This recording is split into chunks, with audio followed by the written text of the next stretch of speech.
HBCU OverDrive is proudly sponsored by WeWorkForEverything.org. At WeWorkForEverything.org, this is for those who are trying to build for a dream with their latest hoodies, t-shirts, long sleeve shirts, and accessories and more. You can have it all here at a reasonable price. Black owned and operated out of the great state of New York. Like I said, get suited and booted. Check it out at WeWorkForEverything.org. Peace.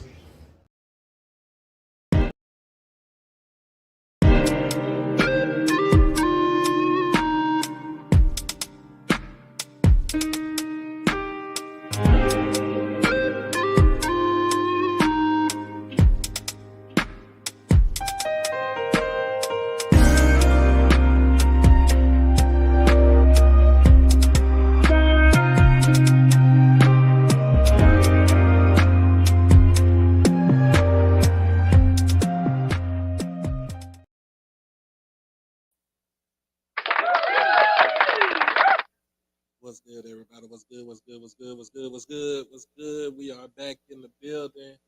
We are back in the building tonight. We are back in the dungeon. We've been gone for 3 days. Well, 4 days, 3 nights. You know what I'm saying? So we are back in Dallas, and it is hot than a mother out here.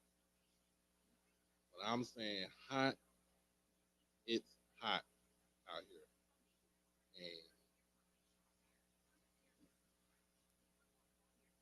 And I'm just saying, I was thinking about staying back in Mississippi because it was kind of cool at night, but it is hot out here. I don't know how I was doing it. I get back home, it's 103. I get off of work today. It's it was last time I checked, it was like 111, 111 degrees out here. I don't know how we can do it. I don't know how I do it, but we are back up in this thing.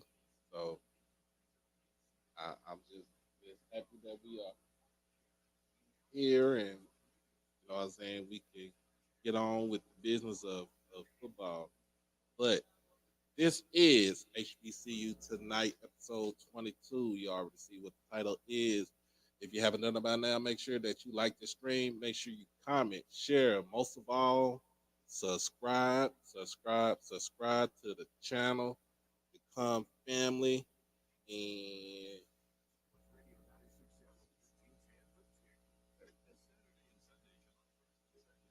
become family and hey, just have fun and rock out with us, y'all. So let me go ahead and get this thing going on and let people know that we are here tonight. I see my boy Chris Dukes is in the building right now.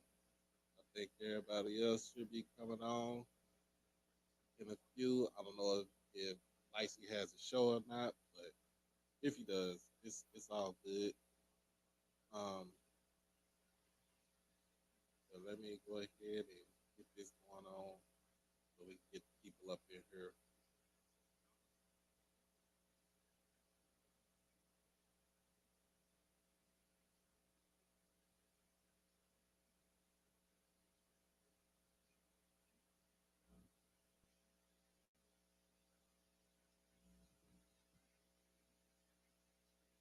As always, we got my guy Chuck Hunt coming in from Monroe as always. Passed through there over the weekend. So, you know, stop there, grab it, get some gas. That's what we do. That's how we do.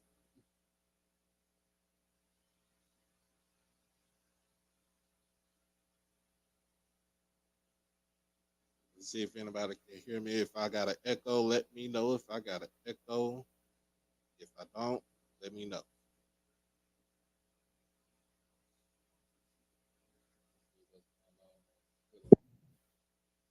All right.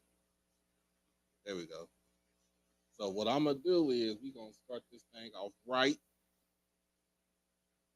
My first guest right now is I think it's Redshirt Junior. Coming out of Southern California. Let me get my bio right here. Coming out of Pomona High School, Southern Cal. Um, Great athlete, real cool person. Um, what we got on here? So, man, I'm gonna bring my guy up here. Well, everybody, y'all put your hands together. And we welcome in Mikey Victor to the show tonight. What's going on, man? What's going on, man? All right, yeah, I'm about to make sure you can hear me. I can hear you. All right. So now I'm gonna tell you this. I'm gonna tell people this. This was set up by his dad. Um, he sent me a link on Twitter. He actually sent me video you practicing. And because going through some drills, and like I like what I see. I actually like what I see. So man, tell me how you doing? How you feeling? I'm feeling good, man. A little excited. Get this Good. going. All right.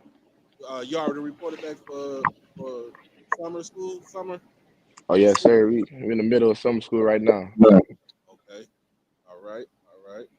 All right. So let's jump on up into this, man. So now I talked to your dad. I talked to him probably about 15 minutes ago. Mm. um, the first thing he told me is that you only been playing organized football for 4 years. That's true. That's true. So tell me all about that, man. Oh man, you know, I was playing. I'm a basketball player. I'm a basketball player originally, and nothing really fell my way. I was looking at JUCO for basketball, and I had brothers that did his D1 stuff before, and been to the league, and when you really have that sit down talk with them, they let you know the real. So it was like, man, you're an amazing athlete. So pretty sure football could use you. So went Yeah. over there and had to choose up. Yeah, like just playing 4 years and I mean big time, basketball player.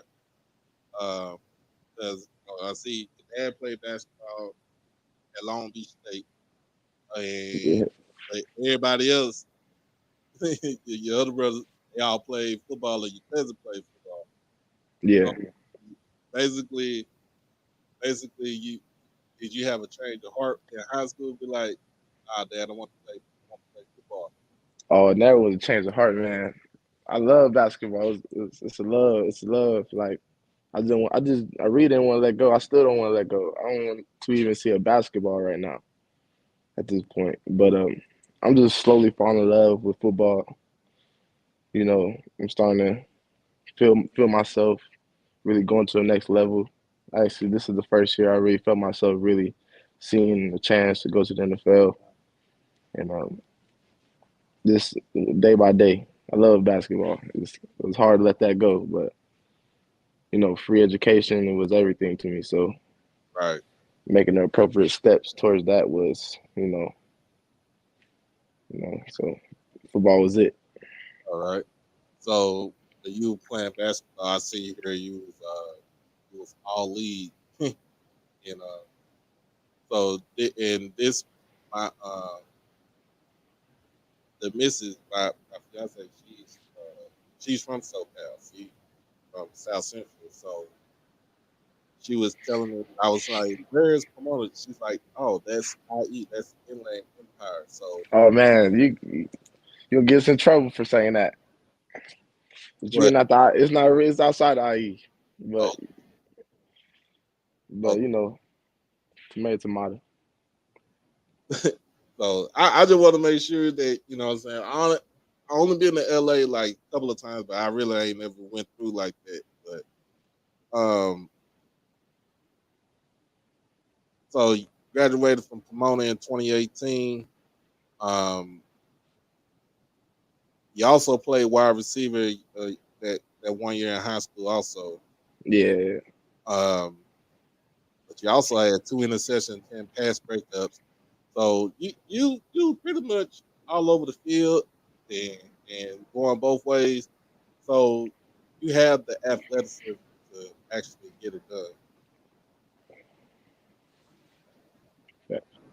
So now you graduated 2019. You spent to 1 year in Ventura College. How did that go about? Oh man, no, that's no. My dad's alumni at that school, so he just that was one school that that's like the only JUCO we kind of was going to at that point. He had connections, he knew people, had family out there. Uncle Steph, he took me in when I got out there, so he made everything real easy.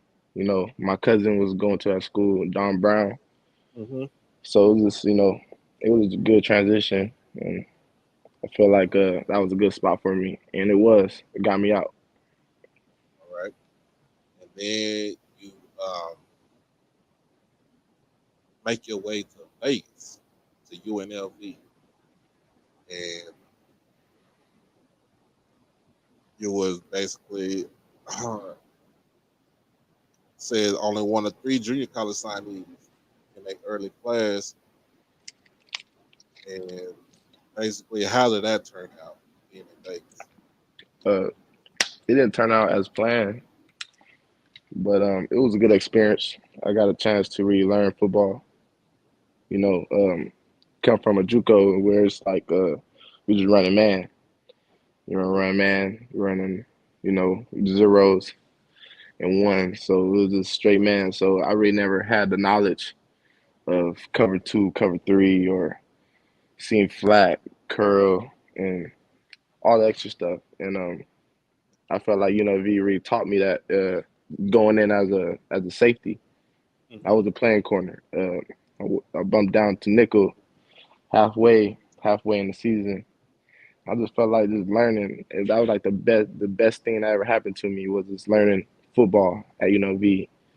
And that's one thing that I really took out and met some good people, good coaches, but it just wasn't home. It was just a stop. It was just a stop. I feel you. I feel you. And then you make your way to Montgomery, Alabama. Oh yeah. Got a love up in here talking about Big Bama State. So um, you played on the team last season. You had a total of 14, yeah, 12 tackles, total tackles. You had one interception and a half a sack. I did read that last season. Mm, man. What was it like playing, coming from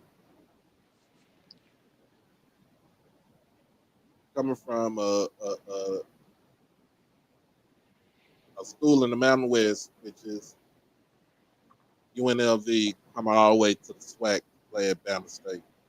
What was your difference? Your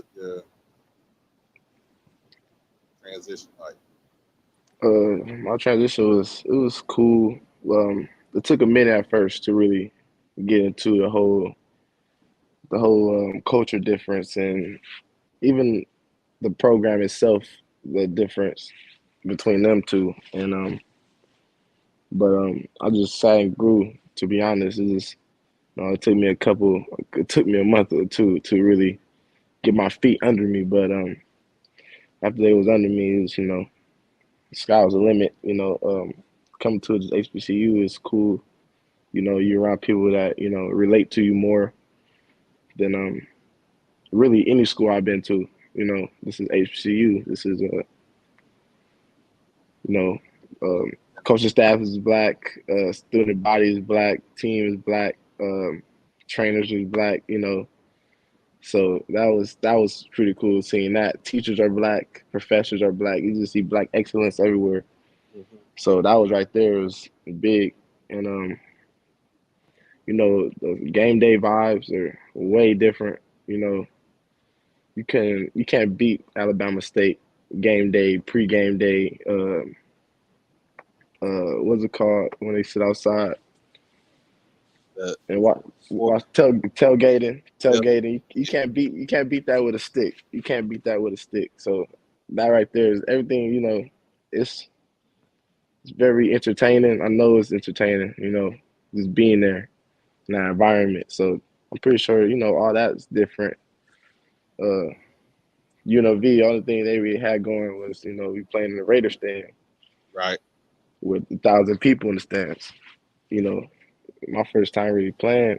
My first time really playing in front of a lot of people was really out here. I played in front of 80,000 people. So that right there, that's the experience. You can't take away from me, and, and this whole program itself. So, what is it like to be a coach by Eddie Robinson Jr.? Man? Coach, Oh, Coach Eddie Rouse, he's cool. He's real cool, real dope, funny. Um, he knows a lot. His knowledge, goes real deep. So you can really go ask him about anything, like from offense to special teams. You know, he sees it, and we got a lot of people on our staff talking about him that been there hmm and done that. So that's always a good thing. We got my coach, James Williams. He been to the league. He's a pro player. Uh, you know, we got Jacoby Jones. right.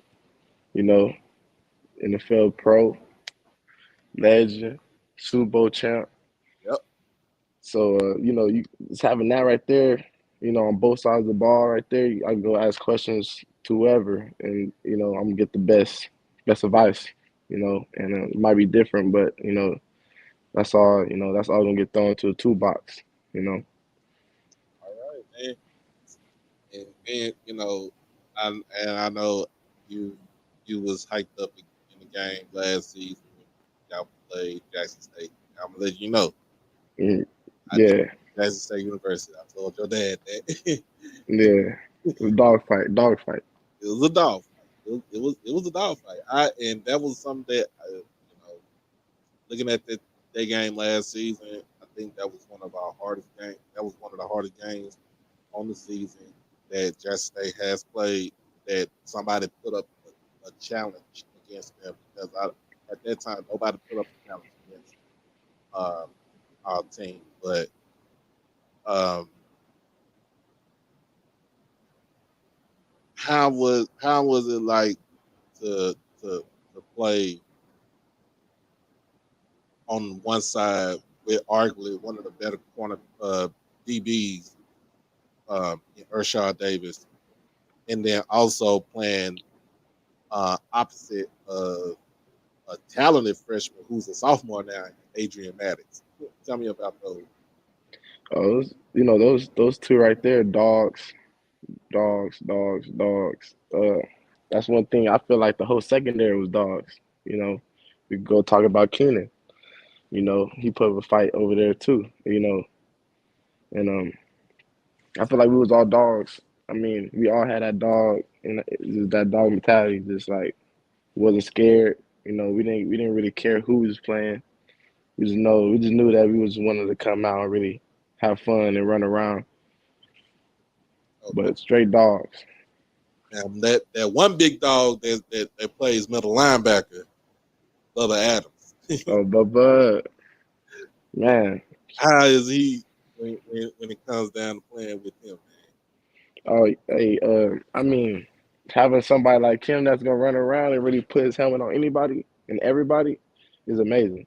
That's what every team should have, and Alabama State is lucky to have him. You know, I'm lucky to have him. He's real cool, cool guy too. You sit there and talk to him, you know, he'll talk back. He'll talk back. And I know a lot of people were saying that he should have been the defensive player of the year last season uh, in the conference, and of course, Aubrey Miller was hands down was the, I think he was the best defensive player. But looking at videos or looking at the game, I kind of would be remiss that if Bubba should have won that award. I mean, I'll give it to him, but that's not just being biased. But then again, turn the film, and you can bring out the stats if you want to. He had the most tackles in the SWAT, and that right there is amazing, you know, by itself. But congratulations to old boy, congratulations. Yep. Um. Now we gonna get on to the offensive side. I know that y'all like to pick at your QB, Demetrius Davis. No, Uh, yeah, how is it having him as leader of the offense? that's cool. Cool dude, smart. I feel like he knows how to handle his players, as in like he's not gonna sit there and yell at nobody all day. He's a big believer in let's go watch film and let's fix on the board. So that right there about him is amazing. And cool dude. He's out the way, stay out the way. He's a cool cat though. Okay. Um. There's one game in particular. Yeah, I'm about to talk about this game. Oh It man. was the FAMU game. Hmm. And on both sides, both teams was stellar play on defense. Uh, to me, it looked like y'all put the clamps on Jeremy Boosa. Uh, y'all really was stuffed to run the whole night. Hmm. The only mistake that I saw was that blocked field goal. And Hmm. I feel like at that time y'all should have won the game. Tell me about that game right That game right there, we was going to that game like this is the one because that was the game that really told the world who's going to the playoffs really in a sense. You know, even though FAMU didn't even make it in. there. But that was one of our games. That's our believe game. We had to really show up that game. So facts, stopping the run was big. Coach was talking about that all week. People felt like they could just run all through us. Because they, me and Keenan, we locking stuff down. You got Urshaw out here, hitting people, locking down. You got Maddox locking down. You got Kel Jackson locking down. You know, got Chauncey Moore locking down. So like, running was the only option for a lot of teams. But yeah, but we showed up. Like you said, it was stuffing holes and all. That was big. That was big for us, and that was uh that was the game that we were waiting for. We marked that on our calendar. Yeah, because I watched the game. I watched the highlight and then I just turned around and I just rewatched that game. And I was like, really? In my mind, I was like, Bama State should have won that game. Y'all, Man, y'all should have won that game, and it was just by the way that everything was playing out. The only problem was that neither team could actually get, get the ball rolling on offense because both, like I said, your defense was on one. Their defense was on one the whole night. had great defensive players too. They had some dogs on that side. Right, and I'm just saying, like I can see, I can say like, well, you know what? Whoever has the ball last was going to win the game, Man, and it just went one, to me, it just went one way, and I'm like, man, because y'all was moving the ball. Um, My and man. you know the defense, like I said, the defense is not. Hold on now. My man. I gave one up to that game too now. That was my first time giving up a touchdown that game. Get that one up. Come on, Uncle Steve. Look, I said, God, they both was on both defense was on lock. Like both defense was on lock. It did. Bama State did make Booster look like a damn statue out there. And then you got my boy Kelly Flicks from Inglewood. So yeah, we got, but just watching, like I said, just watching the game, it was actually a great defensive game. And I tip my hat to both teams because I've never seen a team like I've never seen a team like y'all play that type of defense. And it's a swarming, no pun intended. It's Man. defense where everybody goes to the ball, and you know it's gang tackle, and y'all learn it. Like I said, y'all learn it from the best that's played in the NFL. You know what I'm saying? He had a good 10, 11 year tenure in the NFL. Thanks.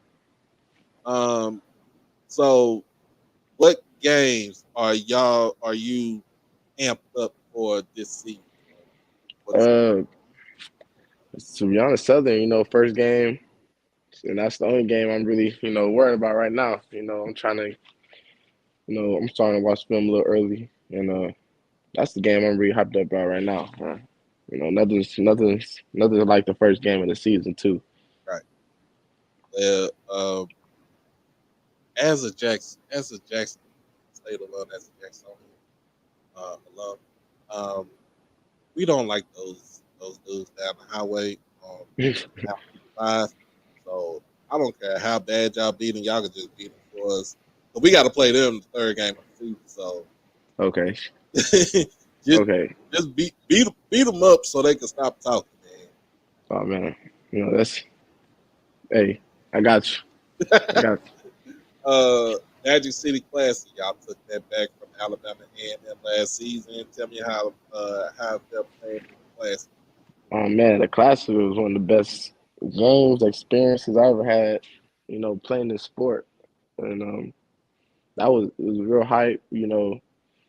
I think it was 4 or 5 years since we beat them. And I was big. We had a little luncheon with them. My first time really, you know, really sitting in the building with the other team. A day before the game. Really, I never did that in my life. We walked into a hotel. We sitting down, eating. And you see them. Alabama A&M on the other side of the whole room. So that was big. That right there just was a whole lot of tension in one room. I don't know what they was thinking. They said it's normal, but that right there was big. Coaches talking, players talking, cheerleaders talking. It was big. I didn't know how big it was until really got there. They're tailgating. 2 3 days before the game. Yep. Uh, it's real big. That was one big game right there, and I really thought they was lying to me when they said, yeah, they're camping for us. They're camping for us, and it's gonna be 80,000 people in the stands, and one of the biggest games. I promise you, um, words couldn't explain that whole game experience, and it was like you had to be there. Like you had to be there. And I well, I don't know about 80,000. Last time I seen 80,000 was a Cowboys game. It was about 82,000 at Cowboys Stadium. Oh So, man. but we deal with I'm 50,000. pretty sure all 80,000 was in there. That's what they marked down. I don't think all 80,000 was in the building. But it was packed. So, um, now my question for you is your experience as far as academic wise at Alabama State. The difference between Alabama State and UNLV academic Oh, wise. Academically, it's not a big difference as in like professors and stuff, you know. But I mean resources, I feel like HBCUs, lack, resources, so I could speak for a lot of them when when you're talking about, resources when it comes to academics. We actually brought like I think two people in academic advisors Hmm. for football, so that's big right there. V it was two academic advisors. Um, Shout out to D Wed, happy birthday! It's his birthday today, All right. and Noah. But those are two dudes that I met at UNV that I always keep in touch with too, because they obviously helped me out, and they cared too. That's one thing you could, that's one thing I saw in them. They cared about the whole academic and being a scholar, and I can't, but academically, we were good. Had a little rough start when I first got here during spring. Hmm. Um, that right there, kind of turned that around. Got some tutors and turned around. Had a 4.0 little semester. That's key. So that right there, and I'm just holding it up right now. Just holding it up. That's big. A's and B's, A's and B's. All right, man. So since you're a basketball, since your first love was basketball, what you think about the NBA draft this past last week? Oh man, it was cool. I like my boy Vic. My boy Vic went number one. We all knew that though. Yep. You can't do nothing with him right now. But if you put a little weight on his bones and and get right to it, get hit the weights, we could be looking at a little taller AD and more athletic probably. Oh yeah. Oh yeah. So that's always good. So we got a question from the doctor right here. Asking what city you from? I'm from like Rancho Cucamonga, Upland, Okay. California, So you from San Bernardino County. Rancho Cucamonga. Yeah, Yeah, yeah, I was about to say if you watch next Friday. next Friday. Yeah. uh, but yeah, man, just I've been when I went to LA, like I stepped foot in California like for the first time in 30 years. So Mm. that's it. I went to LA, and I've seen a lot of things that you thought you would see on TV, and she just showed me all the places that uh, he just showed me all the places that that's out there. I said I'm gonna go back out there again. So, um, Oh man. but let's see, let's see. Who's your favorite NBA team? Team. Oh, I'm Lakers fan. Come on now. Lakers fan. Oh, come on now. That So, was easy. so were you Lakers fan before LeBron got there, or Oh after? man, I was a Lakers fan. Man, I came out seeing Kobe. Okay, okay, I was a Kobe first. okay, okay, okay. All right. Football team. I'm a Cardinals fan. Arizona Cardinals, little Cardinals. I see it, man. I see it. What y'all gonna do about y'all quarterback? What y'all gonna do Uh, about Kyler Murray, man? we just need him to be him. As long as he's happy, I'm happy. And we gonna go out there and get one of them 10-0 seasons again. I feel it. We don't need D Hop. We don't need all that. Them flashy players. You know, we got what we got. We finna ride. Okay, okay. And who do you think is the greatest? Who is the GOAT in the NBA? Oh man, you might not like my answer. I It's KD. It's KD or James Harden, think whichever one you want to take. woo, I'm riding with him too. KD. KD, Ugh. the monster. The 7 foot step back, huh? The 7 foot step to the side, huh? You know, take it to the rack, huh? You know, I love him. Oh man, I can't. I don't know, man. Oh, come on, man. Who? Don't say LeBron. You saying LeBron? I'm man. I'm in my 40s. I'm not a LeBron fan, but I did. I watched him play I watched him play when he was a rookie. So I Mm. seen the game when he was a rookie. Seen Carmelo when he was a rookie. And I seen Chris Bosh when like his third Oh, year. Carmelo is amazing. Yeah, and but I mean, personally, my goal would be Dirk. I'm a Mavericks fan, so Dirk Nowitzki. But I feel it though. reality, So you love Joker. You love Joker. in reality, in reality, is Michael Jordan. I know, dude. In reality, it's gonna be 100. If I'm not being biased, I think it's LeBron. I And that's one of the things you just got to give up. Like, I mean, just this year, I just gave it to him. You know, I was holding back. mean, You know, your dad, so your dad said you actually mean it too.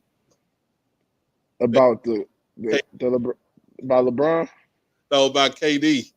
Oh yeah, KD, that's my man. You can't do nothing about that. You know, lock the doors. Oh man, oh man. No, man, hey, KD, you know, B&B legend. I don't know, man, because you know, I Come on, man. So you telling me who could guard him? Nobody can guard him. because I mean, don't get me wrong. As far as guarding him, it's hard to guard that dude. And and especially with because of his size. You know what I'm saying? He don't even like saying he's 7 feet tall. He'll tell people I'm 6'9". Like, oh, dude, you're Facts. tall. But you have he has a mid range game. He got the long ball. He can do the post up, fade away. Um, the only knock about him is that um the consistency on the team. I mean, like as far as Yeah. his play, as far as his scoring, but like to me, like you gotta You be know, what rock with a 10 limit. Yeah, I mean, if we talk about KD, I mean, KD was on the team for a minute, you know?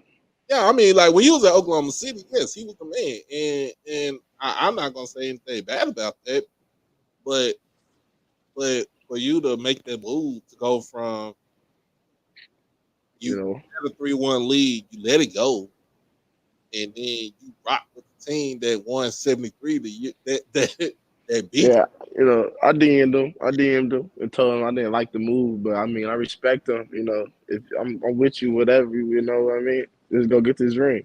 you. Man, I couldn't do it. Favorite football player, man. Oh, man. Uh, well, I used to like a Pat Pete, you know, Pat Pete is my guy. Right. You know, Pat Pete, you know, the Honey Badger, you're rocking with him. As of right now, I love Sauce. Sauce You Gardner. know, yeah, I love Sauce. He's amazing. I be watching his highlights, you know, every here and there, the same ones, and you know, every time I watch him, it's like you know, You got to pattern his game after him. uh, I don't know. I'm trying to, you know, definitely stole some stuff from him for sure, but for the longest, I was trying to be like, you know, Pat Pete. Okay. Well, let's see. I would say my favorite football player and Cowboys, but all time I had to say Lawrence Taylor. You said what? Lawrence Taylor, Okay, LT. I mean, okay, and one RP. thing about him is that Lawrence Taylor is that you had to game plan for this dude. It doesn't matter if you consider a guard tackle combo, uh, Mm. a 3-man blocking, uh, tackle tight end combo. Uh, doesn't to me it didn't matter. The dude was going to go after your quarterback. You like that's somebody I want to see have on my team. And plus, you know, uh, like Mm. he didn't care who he didn't care who he lined up with. He was going to line up with him regardless. My but my favorite basketball player. I'm gonna tell you my favorite basketball player is two of them. It's Dirk Nowitzki and it's Hardaway. You said Penny? Yep. Man, I really never really got into Penny. I knew he was really throwing dimes and play, doing dimes, but I really never really got into him. I need to really pop his highlights up. Gotta pop the highlight up. You gotta, know, gotta pop the highlight up. Penny Hardaway. Tell you, especially when he was in college, he was like that. man. But he didn't win a ring though. He had Shaq. I mean, he had Shaq, but he also had injuries too. So Oh, okay. if he didn't have the injuries, I think he would have won a ring. So let's see what we got right here. Say it ain't too late for you to transfer to the number one public HBCU, which is he said FAMU. Why would he want to do that? Oh man. You don't want to do that. You don't want to go. Come on now. Who want to go? Who wants to go to Tallahassee? Oh man. Who wants to go to Tallahassee? I'm going to Florida. I'm going to Orlando or I'm going to Miami. Who wants to go to Tallahassee? Facts. Uh, Facts. yeah. But man, I'm gonna keep an eye out on you for this season. I know your dad's gonna tell me to keep an eye out on you, for the season. And we'll be out. Well, I know y'all play Jackson State for our homecoming October the 14th. So I'll be back in Jackson for that. I'm gonna try to check. Oh man. I'm gonna check. Pop up, man. I'm always gonna pop up. But let people know where they can find you at, and Oh man. know about Alabama State and what y'all got going on. No, you can find me in Alabama somewhere, mind my business. And uh but you know, for Alabama State, just have a lookout for us. We got some outstanding football players, outstanding coaching staff, training staff, strength conditioning staff, you know, and just ready to come out here and just play and compete, you know, and just know we coming out, with bad intentions, you know. That's all. That's all we really say. Go look up the rest. That man said bad intentions. We want to let them know about y'all bad intentions this season. But man, I appreciate you for coming on to the show. We'll probably come back around once football season really gets into play, and I have you come back on the show again, bro. I bet that. Appreciate you. Anytime, man. All right, thank you. Uh-huh. All right, everybody. That's Mikey Victor, man. That's Mikey Victor for Big Bama State. So anyway, man, I hope everybody's like what's going on right tonight. And like I said, it is HBCU tonight, episode 22. So we just had Mikey Victor on the show. And also what we about to get into is about to talk about these media rights, these media deals, man. But before we do all that, let's go ahead and cut it to a commercial break from our sponsors. HBCU OverDrive is proudly sponsored by WeWorkForEverything.org. At WeWorkForEverything.org, this is for those who are trying to build for a dream. With their latest hoodies, t-shirts, long sleeve shirts, and accessories and more, you can have it all here at a reasonable price. Black owned and operated out of the great state of New York. Like I said, get suited and booted. Check it out at WeWorkForEverything.org. Peace. We are back again. It is HBCU tonight, June 27, and we got the Oracle coming up. Mr. Ford, how you doing? How you doing, Mr. Ford? Hey, can you hear me? Yes, sir. Loud and clear. We're going to talk about these media rights, media deals. So, Okay, okay. so, my whole thing is we talked about this before when it comes down to the media rights. We're really not media rights, but just the deals altogether. Because it's not really more on the rights, it's more on the deals and what each individual university or institution can come up with as far as with a media deal from somewhere. Um, I know we talked about this before, especially with the acquisition of BET, Right, right. and I wish that it can we can have sports HBCU sports back on BET, especially football. Oh yeah, that would be great. Yeah, I grew up on BET football in the '80s. And so I think we should. I think it should be a partnership. I think to me, I'm gonna be real honest with you, Mr. Ford. I think Byron Allen should buy some should have some acquisition in BET and control and have control over the sports side and Right. and Tyler Perry just deal with the entertainment side. Oh yeah. I was just so happy about HBCU Go last year. I'm hoping that they would do a day game and a night game this year.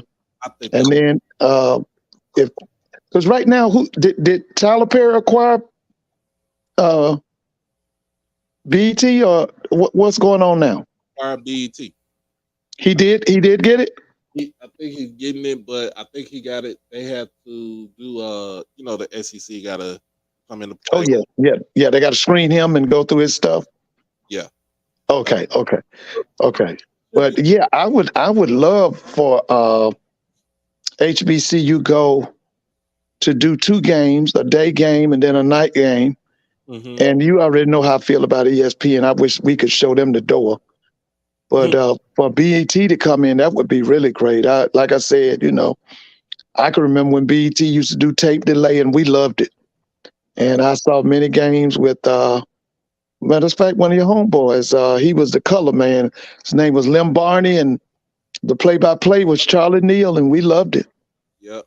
Yeah, we loved it. But I love Charlie Neal right now with HBCU Go. I just wish they would increase the coverage. Like I say, 2 games a day. I think when it comes down to it, it's always going to be about the money. Right. Oh, no doubt about it. That's what runs this country. It's always going to be about the money, and Right. if you don't have the money, then it's going to be like.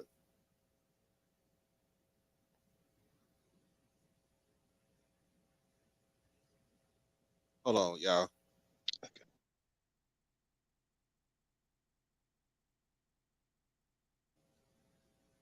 But yeah, I understand, and I understand where people coming from. Like, it, it just, how much are you gonna pay us?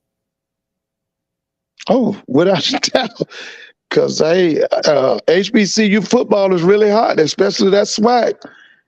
Yeah, they need to come off some dollars now because, listen, that swag football is hot, man. I was listening to you talking to that young man. That Southern Alabama State game, that's going to be the first game for both of them, I think in September, right? Isn't that September, what, 2nd? Yeah, it's the Labor Day Classic. Oh, I hope that's televised. I definitely want to see that. That's going to be that's going to be a big crowd in Montgomery. That Southern crowd, and then you're going to already have those people there in Alabama waiting on them. That could be a big crowd. Oh yeah. Yeah. So I just hope it's televised. I hope somebody televised. I think it should be televised. I don't see why it's not gonna be televised. Right, because now Jackson and FAMU would play the next day. They would play on a Sunday. Mm-hmm. And then that's also the day a Prairie View, and let's see, is it Prairie View and Texas Southern? Hmm. Yeah. So we possibly could get all those games televised. Yep. And then we could have had the what was that, the Red Tails Classic televised. Yeah, I think that's on a Sunday evening, right? That is going to be televised. It is going to be televised. If it's not ESPN, it's ESPNU, because that's in Montgomery at the Crampton Bowl. That's Tuskegee's hosting Fort Valley State. Yeah, that will be that Sunday night. Because I would think, like, just to have that right there, I wouldn't, like I said, I would not mind, you know, all those games right there just to be, to have those games televised. Yeah, I'm really hoping that Southern and Alabama State is televised that Saturday night. That's about a 6 o'clock game, 7 o'clock game. What's that start time? Let me see. 6 o'clock or 7 o'clock game as far So as, it'll be 7 o'clock Eastern time. so it'd be 6 o'clock our time. Yeah. That's prime time. Yeah. That'd be a big game. I'm thinking that's going to be close to a sellout. Labor Day weekend, there's going to be a lot of people in there for that game. Right. So what would be the asking price, y'all? What would be the asking price for televising our games, as far as with the SWAC goes? You got to look at what they're giving to the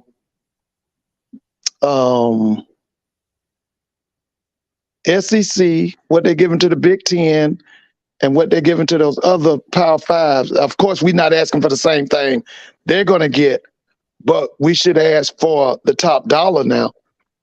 Right. Yeah. Now, definitely, we're not going to get what the SEC is getting. We're not going to get what the Big Ten is going to get, but we can ask for top dollar. Like I said, SWAC football is hot right now. That young man, he's from California. He knew all about SWAC football. Yeah, I think, and to me, to have that type of, to get that presence come along, I think it's a plus for us also. And I would like for a team of lawyers to negotiate for the SWAC, not Dr. McClellan and them. I love him. Don't get me wrong. I'm crazy about him as commissioner. But I would like for a group for us to get a group to negotiate the asking price. Right. I don't need him doing it. I need people who specialize in doing that. You see what I'm saying? Mm-hmm. Yeah, that's what I'd like. And let's go and get us an outside agency who's already done this. Who were the people who negotiated the SEC contract with ESPN? Who were the people who negotiated the contract with the Big Ten and Fox? Let's see if we can get one of those advertising agencies or whatever to negotiate for us. I think to me,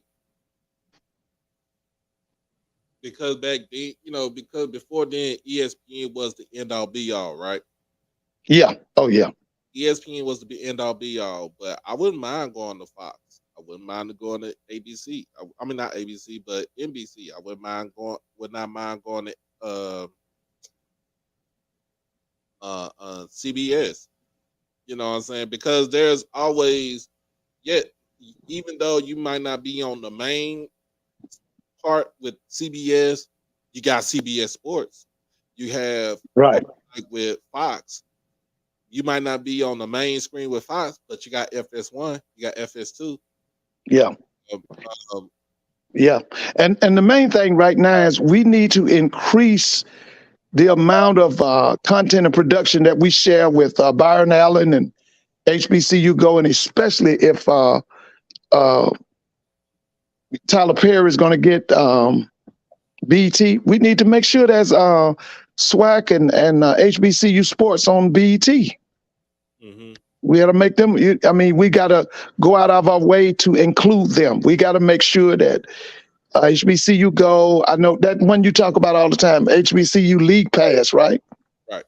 Right. You got to make sure that they're involved. Make sure that BET is involved. Okay. Let's take care of home first. You know, the people who have supported us, and then we can go out, like you say, to the CBSs, to the um, um, Foxes, and all those people. Right. 'Cause You like, know. Yeah. but what my whole thing is, because we live in the world where everything is like this is the only way you can be seen, as far as being seen like on ESPN. Like that is not the only place you could be seen. You know what I'm Oh saying? no, no, ESPN no. has taken over college football because ESPN has used it as a monopoly. Right. And that's Well, they basically owned Power Five football. right. If you look at all the bowl games, ESPN owns it. You look at who put Syracuse and Pittsburgh in the ACC, that was ESPN. You look at Texas going to and Oklahoma going to the SEC, that was ESPN. So they basically monopolize and control, like you said, they control Power Five football, probably with the exception of the Big Ten people. And so, that's the thing though, like everything ain't all glitter, glitter, glitz, and glamour, on ESPN.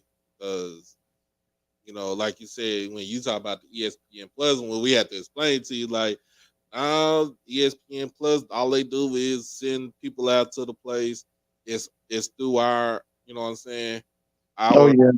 production and stuff like that. They just slap an overlay with the time and stuff, and they call the game. But to me, like, what people, some people was talking about this the other day. Like,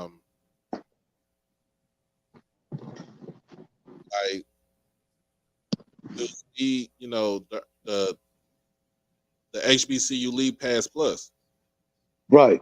Do we need to have just individual schools go out there and negotiate its own TV deal or own media rights deal with them, and say, hey, and they give us a channel and this is how many impressions and everything like that? Or do we just stay with where we at right now? Stick with who we got. I was thinking that was already determined. I thought that the television decisions are made by the conference. Don't you remember it was a kind of a controversy about that? And it was determined that the television rights had to be negotiated by the conference. Wasn't that about 2 years ago? It was a big mess about that. Well, to me, television rights, it does have to be negotiated by the conference, but it has to be approved by all the presidents and the chancellors. Right, right. Yeah. Okay. Yeah. So just say if everybody's on board except for like maybe like 4 or 5, then what do you do? Do you go back to the drawing board, or do you go seek out something else? Well, now, personally, I would like for it to stay in the hands of the conference, but let me just clarify something. I want it negotiated by an outside entity. Mm-hmm. Okay, let's go get the people or get them to recommend somebody. The same people who did the contracts for SEC as far as the ESPN, the people who did the contract as far as the Big Ten and Fox. Let's get a private entity to negotiate, not the commissioner, because that's not his specialty. Let's get somebody who that's their specialty. They know how much money we should be making. Right. Okay, so we won't be cheated out of so much money, because that's what everybody's complaining about. They're saying that HBCU sports is being cheated out of the money. So let's get somebody who can show us on paper what we're supposed to be getting. Because like you and that young man was talking, you talking about games like that, Alabama State, Alabama A&M, you talking about 60 to 70,000 people. You should be getting paid for that. I like this right here. All black college sports should be on BET and stream. BET and what was the other one? It said to be on BET and you stream it out. Oh, okay. I see what you're saying. So they're saying all the games should be streamed, or they just saying certain games? No, I think he said all the games should be streamed on BET and even on actual B, like on the BET channel. Okay. Okay. Yeah. I mean, yeah. Oh yeah. Let's see, Mr. Campbell. This is simple as all conferences negotiate media rights for their members. It is simple inventory. Main games are primary, secondary games have gone to HBCU Go, and the rest the school can sell. Doc, read that again. I'm sorry. You know I'm on this phone. Read that again for me. Said that all the conferences negotiate media rights for their members. It is simple inventory. Main Uh-huh. games, primary, secondary games have gone to HBCU Gold, and the rest the school can sell. Right. Now, by the way, the ESPN contract, it has about what, 3 more years left or what? I haven't even seen that contract all the I way. was thinking it was kind of long term, wasn't it? That's Mr. Campbell. I know he knows. Is that BET contract? Doesn't it go to about 26 or 27?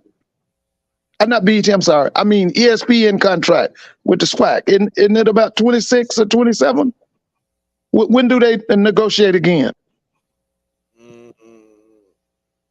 Anybody put anything? I think it might be negotiated in the next 2 years or so. Oh, so the contract is up in the next 2 years? It might. This is just me saying. Oh, okay. Because I was thinking it was kind of like a long-term contract.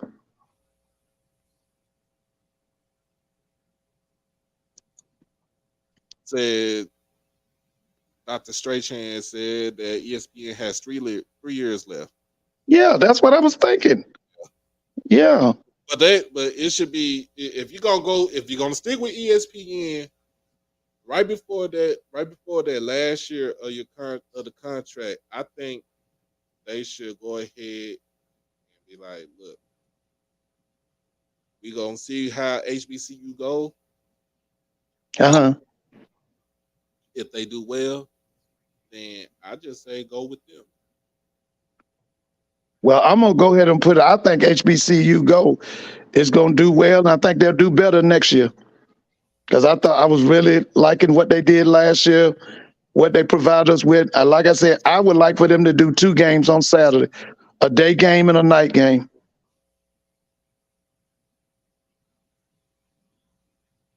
I like it too. Like, give me a day game or at least 3 games. So If we could get 3 games, that'd be great.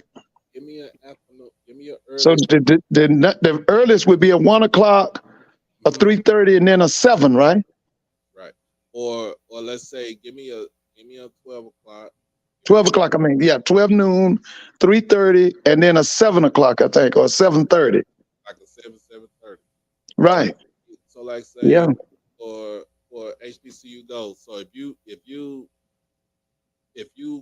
televise a game at 12, I think it should be a MEAC game because the MEAC schools play around.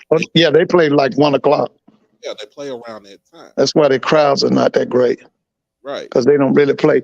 I think the only ones that would play night games was like FAMU and Bethune-Cookman.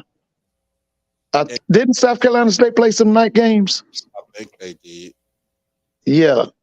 And, well, I was about to say A&T, but I think Central might play some night games too. Right. So give me it at the 3 o'clock, 3:30 game. Yeah. Give me 1 SWAC game, or you can give me 1 SIAC game. Give me 1 CIAA. Oh yeah. You know. Yeah, I think Quinn Gray and what's my man name? Chennis Berry and the guy at Fort Valley. What's his name? Gibbs. Those guys are auditioning for the SWAC and the MEAC. Right. And then at night, put out a SWAC game. SWAC game of the week. Yeah, SWAC game of the week. Be the night game. Yeah, that'd be great. That would be really, really great. Right there in those 3 slots. You just have to have, I think, for what I'm looking at, you got to have the manpower to actually do something like that, to have 1 in one space, 1 in one place, and another in another place. Equipment, with the equipment too. But it's when it comes to any business, you going the first year of your business might not be the best year. Right. Like you gonna see the the pitfalls, but after your second year, you should start seeing the gain, like some gain up, like it goes up and it goes up. But that like you said, it can only go up from there.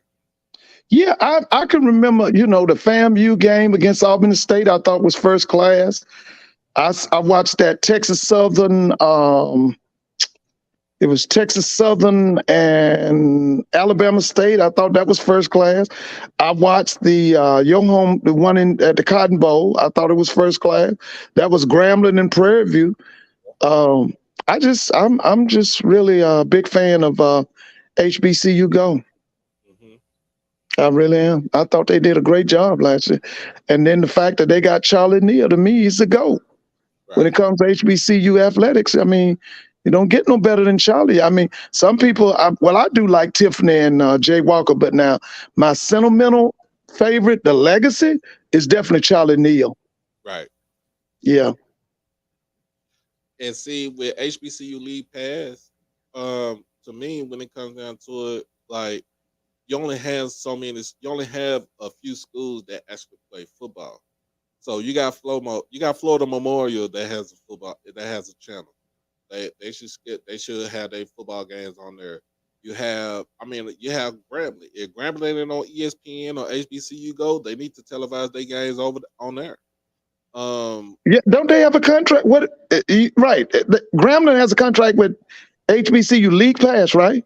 hmm So we should be able to see them a lot because I'm quite sure Charlie Neal and them are going to broadcast Grambling's games. Right. So Yeah, like so we should see them a lot.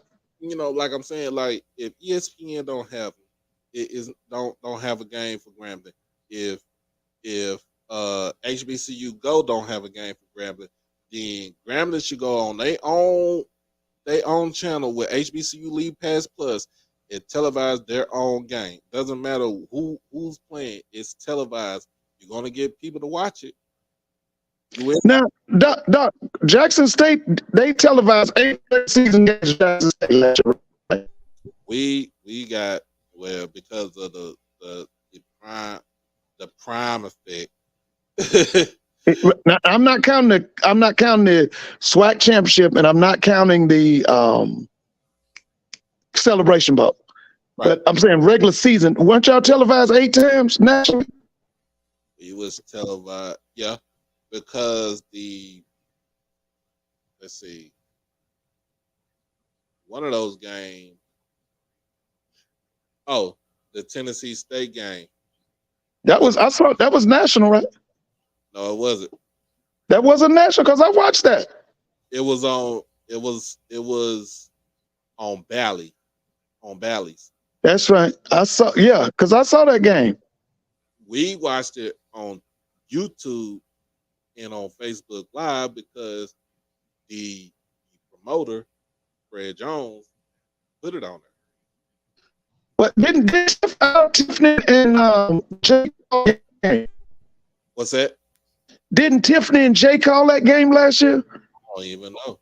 That's the I thing. thought it was nationally televised because I remember watching it. Because it was a hard hitting game. I remember that it was a hard hitting game. It was a hard in the game, but it Yeah. was Jay.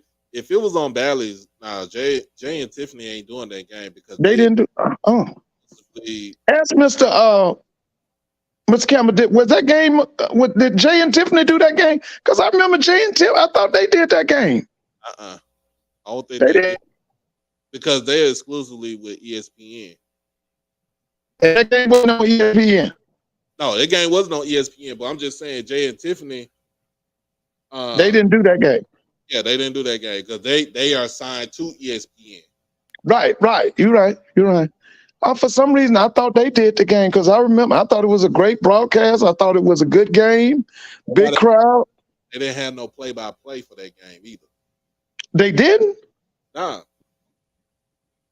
Mm. That game right there was quote unquote a shit show. The Southern Heritage Classic. Mm-hmm. Dang. The way that he had it going out, it was definitely a shit show. Like it was just there to stream. We streamed it. Uh-huh. It was streamed. I put it on. I put it on here on the channel, and people was upset like that they couldn't get it on YouTube. I'm like, shoot, hey, I'm not paying. You're not paying for this. It's free. Mm. Well, I just remember it was a good game. I remember watching it. I thought that I'm sorry, but I thought Jay and Tiffany did that game. I remember it was a good game. It was a hard hitting game. I remember seeing the bands. Remember it was a big crowd. I mean, it's always a big crowd, but I remember that was a big crowd. I didn't. I don't know. I have to go back and look it up.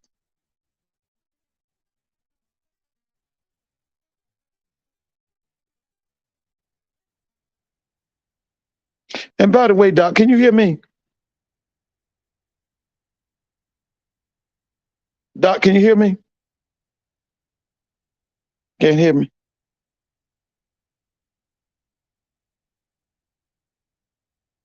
I guess Doc is frozen.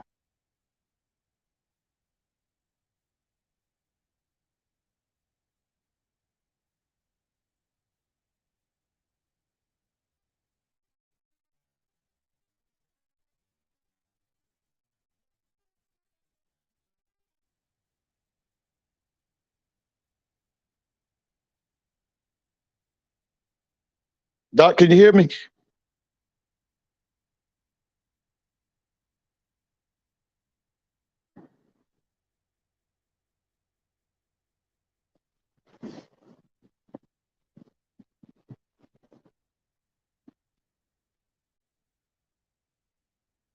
Oh, okay, Mr. Cameron, you say you. Let me say this. If you come, make sure you get some tickets to go see the Atlanta Braves. This kid, Ronald Acuna, is a bona fide superstar. So make sure if y'all come in Atlanta, go out there and see Ronald Acuna. He's hit 2 home runs tonight.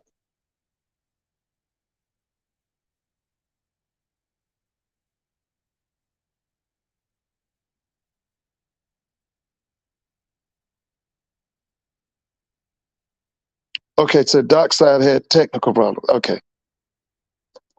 Hey, B Rob, you said what games are you attending? Now you know I'm trying to get to that Jackson State, South Carolina State game. You know I want to see a game at Bragg Stadium. You know I always try to get down and see Fort Valley, and I want to see Albany State. You know I got to see the home people. I really would like to get down to Montgomery to see Alabama State's see a game. But you know, annually we always try to do one game at Bragg Stadium. Hey, can you hear me?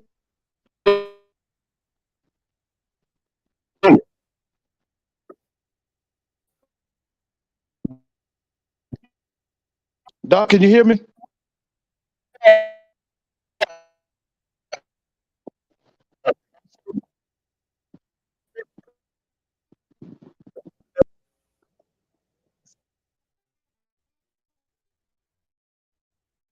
Doc, can you hear me?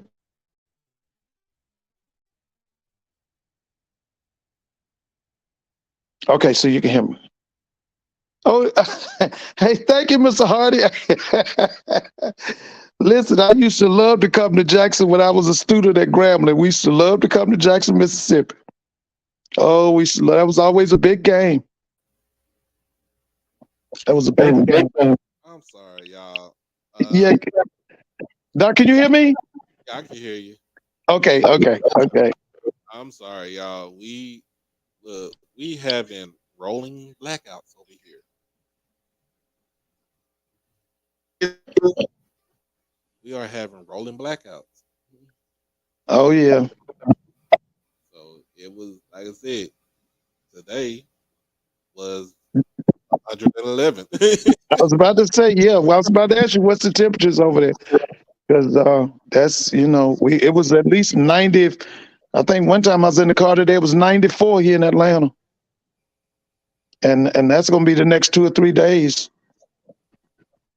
Yeah, yeah. And I'm like, yeah, I think I should have stayed back in Mississippi. Because it was like 95, Hey, and then at night it was like 60, 67, 68 degrees. Doc, I need a favor. Yeah. Can you hear me, Doc? Listen, there was a guy in the NFL back in the 60s. His name was Coy Bacon. I want to know, is he still with us? Is he still living? He was from Jackson State. He was a Jackson State player. His name was Coy, Coy Bacon. Could you look him up quickly, see if he's still around, if he's still living? He played with the Rams, I believe. He was with Deacon Jones and Merlin Olsen and that crew. But he was from Jackson State. He said Coy Bacon. Coy Bacon, Coy Bacon, Bacon. See if he's still living.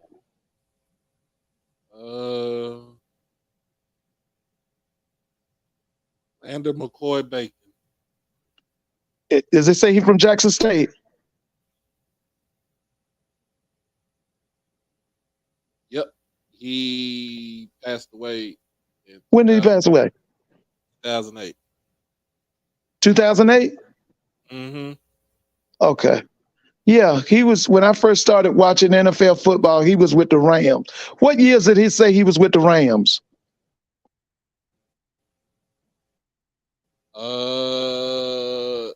68 to 72. That's right. Yeah, that was him. Coy Bacon. He played for George Allen. He was on the team with Roman Gabriel and Dick Bass. Okay. I think Rosie Greer might have been on. I don't know. Rosie might have been. I know Merlin Olsen. What was this guy's name? Jack Snow. Jack Snow, I think, was from Notre Dame. Yeah, I remember them guys, man. Yeah, Coy Bacon. That's when I was a little kid, man. Yeah. I was just thinking, for some reason, it came on my mind. I was just wondering if he was still, living, or was he deceased?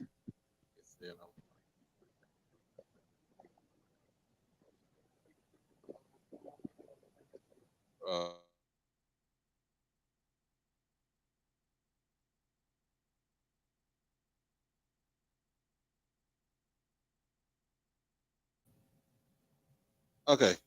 And then now, I mean, can everybody see me? Can everybody hear me? Am I frozen? If I You am, still frozen? no. You're not frozen now, though, right? Hey, I'm not frozen now. I can see. Right. Okay. Mm-hmm. I had to switch over from my hotspot to the Wi-Fi. Oh yeah.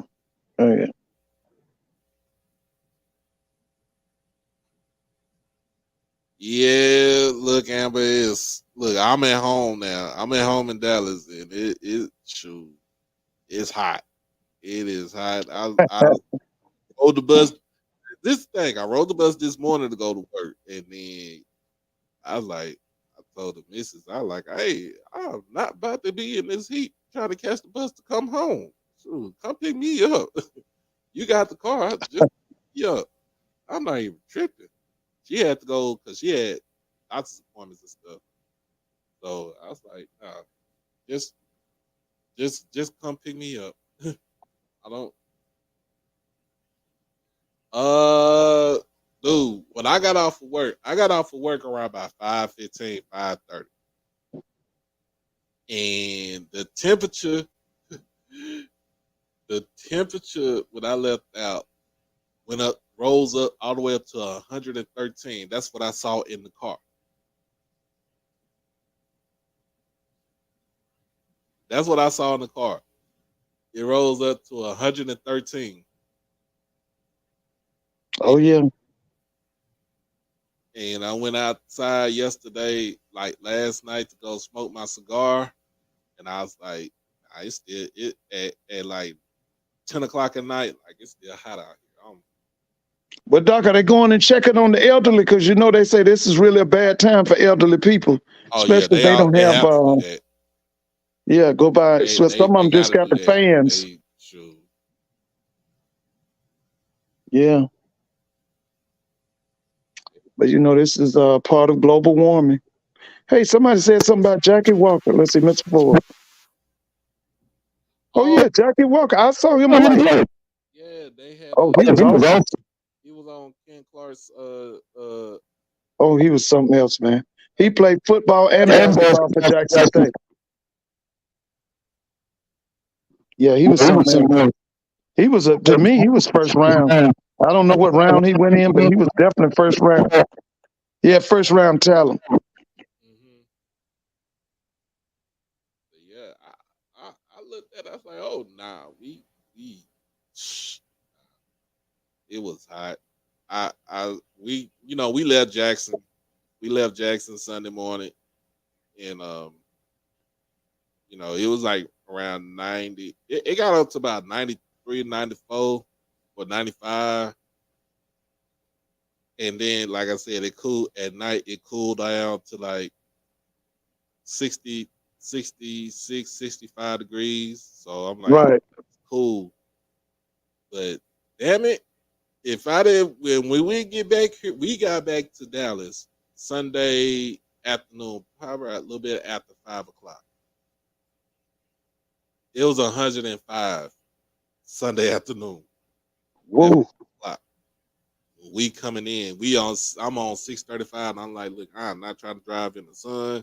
I took the toll road so we could stay under 635 so we could stay cool and stay out the sun. I was like, nah, it was I don't know. And then yesterday it was like 103. And then like I said, today I don't know what we did to deserve to be fried, died, and laid to the side. But it's too dang on hot. I wish I would drive at night. Shoot, I did that before. Damn near fell asleep at my driving back home in my car. Almost ran out the road.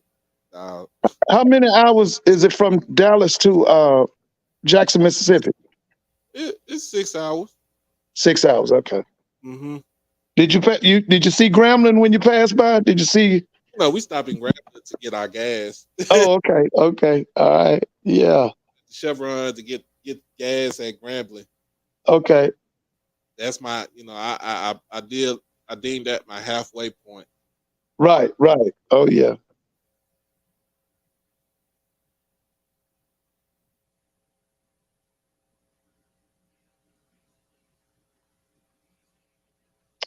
Oh yeah.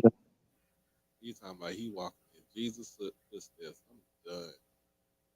Yeah, it's 105 right now. Yeah, and it's 8:25, y'all.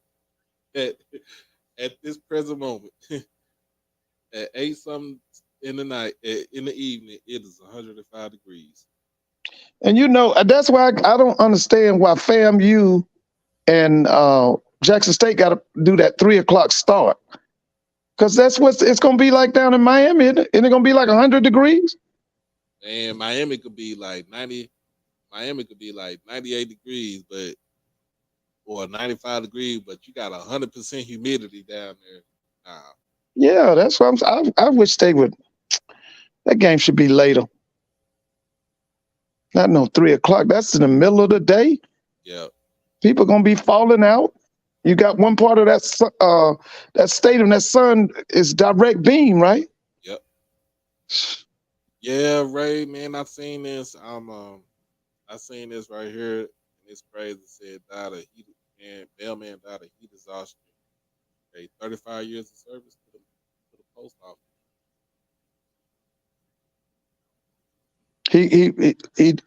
He died. Yeah. Oh, He what? he stroke. Ain't Oh, he no had a stroke. the heat stroke. Oh, yeah, the heat stroke. Okay. Heat strokes is not no joke. No, they not. They not, man. Heat strokes is not no joke. And if you out there, you work outside, make sure you have plenty of water. Make sure you have Gatorade. Another thing that make you need to have is pickle juice, and also you need to have Pedialyte. Pedialyte Oh, yeah. restores all the electrolytes in your body. So make sure you have all that. And just and if you just got to get out of the sun, just get your ass out of the sun. Oh, yeah. just get out of the sun. And that's all it is. I remember one time I worked for Walmart. Story time with Doc Holliday, y'all. Working for Walmart in Corsicana. This before I had got married the first time, y'all. I worked at Walmart and I was a cashier. I was a front end service manager. I was did pull out the baskets. I did everything. Just just to be on just to be honest with everybody. So um one day I was at work, it was in the early afternoon, and then I think it was around like June, May or June. One of them months. All I know is we didn't have no car pushes outside. So they asked me to go out there to push cars. I said, yeah, I'll go out there. It gave me a chance to get from away from the register. So I just went out there. Um had to put on a safety vest, and I was like, okay, so we going out there. I'm going out there and I'm just getting cars from all over the parking lot. And I'm pushing the cars. It could be like 30 carts that you pushing. I didn't have the machine where like you could guide it to where it pushes itself like remote. So I didn't have that at the time because it broke. It was not functioning. And the next thing you know, I finished everything out, got it from the side, got it from the back. But the parking lot was like where the sun beamed at, it being directly on the parking lot. So it was say it was 95 degrees outside, but because it's straight up concrete, it felt like it was 115 Right. on that concrete. So Right. I'm That's right. I'm walking back into the I'm walking back into the store, and all I just started seeing was white dots.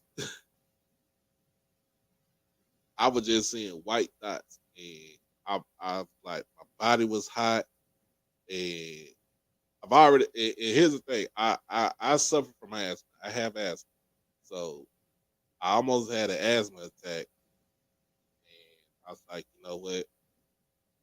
I definitely was this close to having a heat stroke that day. And I told them the next time y'all have me go out there and do this, y'all need to start providing water and the Gatorade and stuff for us, because if y'all didn't have that, and I'm not paying for it either.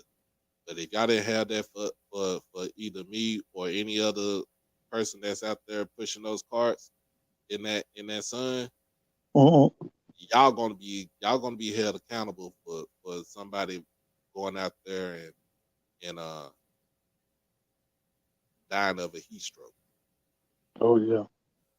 I was this close to having one, and I'm telling you, I I I stripped down I stripped down from my shirt. I had an undershirt on. It was soaking wet. I was like, you know what? They're like, you want to go home? Hell yeah, I'm going home.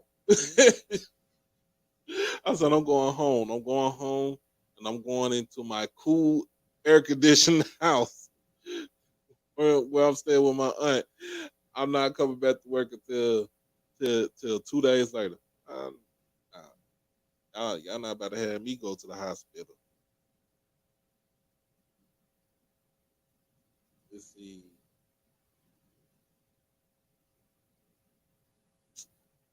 And then here's the thing: my oldest daughter, she drives for Amazon, right? She does the Amazon deliveries and stuff like that. Right. And I'll be like, nah. I told her on the phone last week. I was like, nah, make sure you have everything. I don't care what I don't care what they say. I don't care what Bezos say. You my child. You my Now, Doc, let me ask you this question. Now, I know that Jackson State has a big presence in Dallas. Who are the other? I know that they say Gramblin's one of their biggest alumni is in Dallas. Who else has a major presence in Dallas from the SWAC? from the SWAT. It, yeah, that you know. I know they say Grambling has a really big alumni out there in Dallas. I think And how about Southern? Are they big out there? Southern is big out here. What Uh, about Bama State? not really. I haven't seen nobody from Bama State. Bama State boy big in like What about Alcorn? Alcorn. They got a little bit of presence out here. Um, shoot, I How know about FAMU? FAMU. Oh, FAMU got a big presence. FAMU got a They got big a big presence out there. in Dallas. Yep, Texas Southern is. I'm quite sure Texas Southern is yep, really big in Dallas, huh? yep. And I know Prairie View. I mean, that goes without saying. Hmm. That's what. So I'm gonna ask you. You think that somebody will carry on that tradition like Southern and Texas Southern playing at that Arlington Stadium? Do you think somebody else would do that? They could. They should. I don't see why not. But it all depends on what they do as far as who they want to get there to play and the money. That's all it is. Who sponsored that game when Southern was playing Texas Southern? The city of Arlington. The city of Arlington. Okay. Mhm. Okay. Okay. All right. Because y'all got like 8 million people in your metro, right? Isn't it 8 or 9? About 8 million people. Y'all got 8 million people. Yep.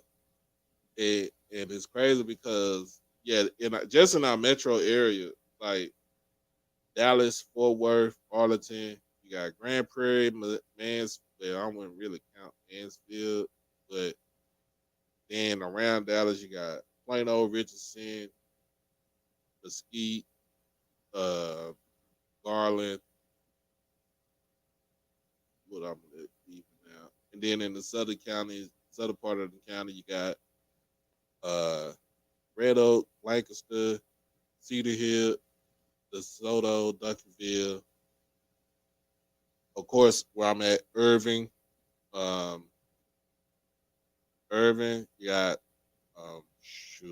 Coppell, but that's more and that like driving more. That's more being in like Collin County. Well, Doc, let me ask you this. What's your thoughts on a Black College Classic in San Antonio? Would that go big? Shoot, it probably will go big. How far is that from Dallas? How far is San Antonio from Dallas? 5 hours. 5 hours. Okay. Yeah, it's 5. It's 5 hours. Having it, you have that in San Antonio, man, and have it at the Alamo Dome. Yeah, because I'm gonna be honest with you, Doc. I'm surprised San Antonio doesn't have an NFL franchise. I'm surprised that they don't have one. I'm surprised that Memphis doesn't have one, and that Orlando does not have one. To be honest with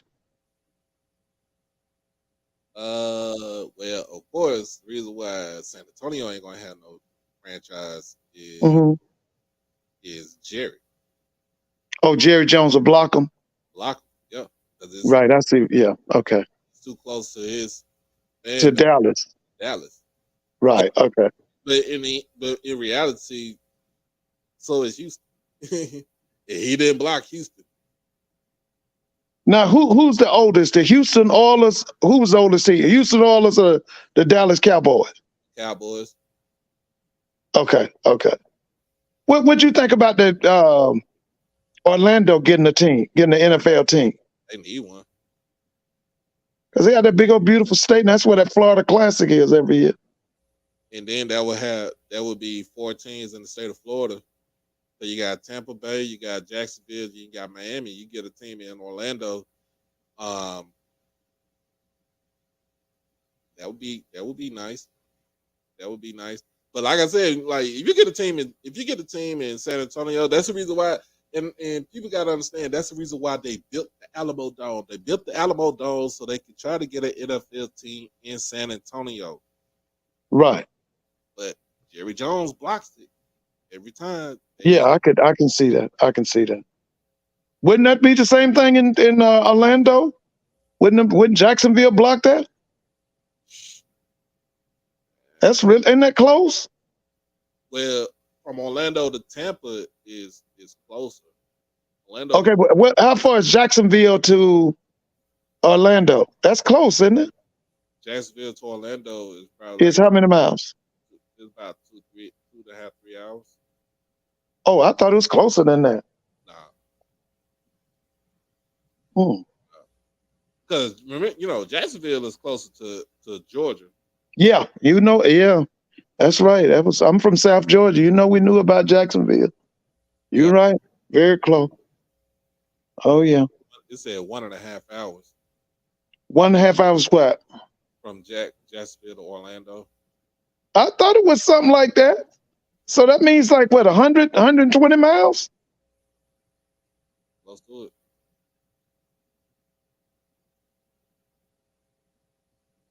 But then too, you had a team. I mean, like if you're talking about NFL team, you had an NFL team that was literally across the bay. San Francisco and Oakland, shoot, they ain't number like. Oh yeah, and them baseball teams too.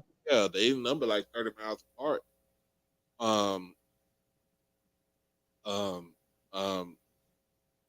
Oakland was anything. Oakland was, well, not the Raiders, but I think everything Oakland was like a stepchild in that Bay Area.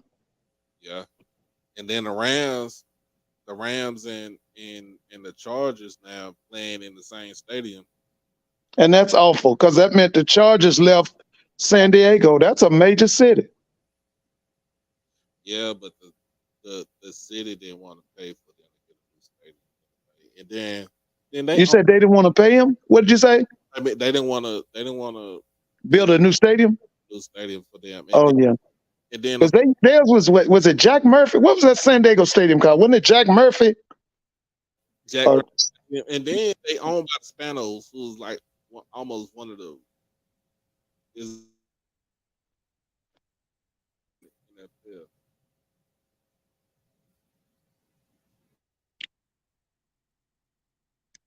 Did you go out? Can you hear me?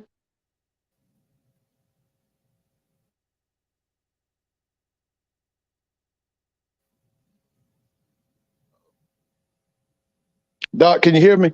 Yeah, I can hear you. Yeah. Now what you I'm sorry, I didn't hear that last part. What were you saying? Oh, I was saying that them being they owned by the Spanos, the Chargers. Right. Like it's horrible. And I thought that was you know what though? That I blame the commissioner. There's no way the Chargers should have been able to leave San Diego after you've been out there 60 years. The Chargers came into existence in the AFL. That wasn't that the early 60s? Yeah. Okay, then you're gonna leave San Diego and go to Los Angeles. That was wrong. But you know what? Roger Goodell, he was wrong on that. That was awful.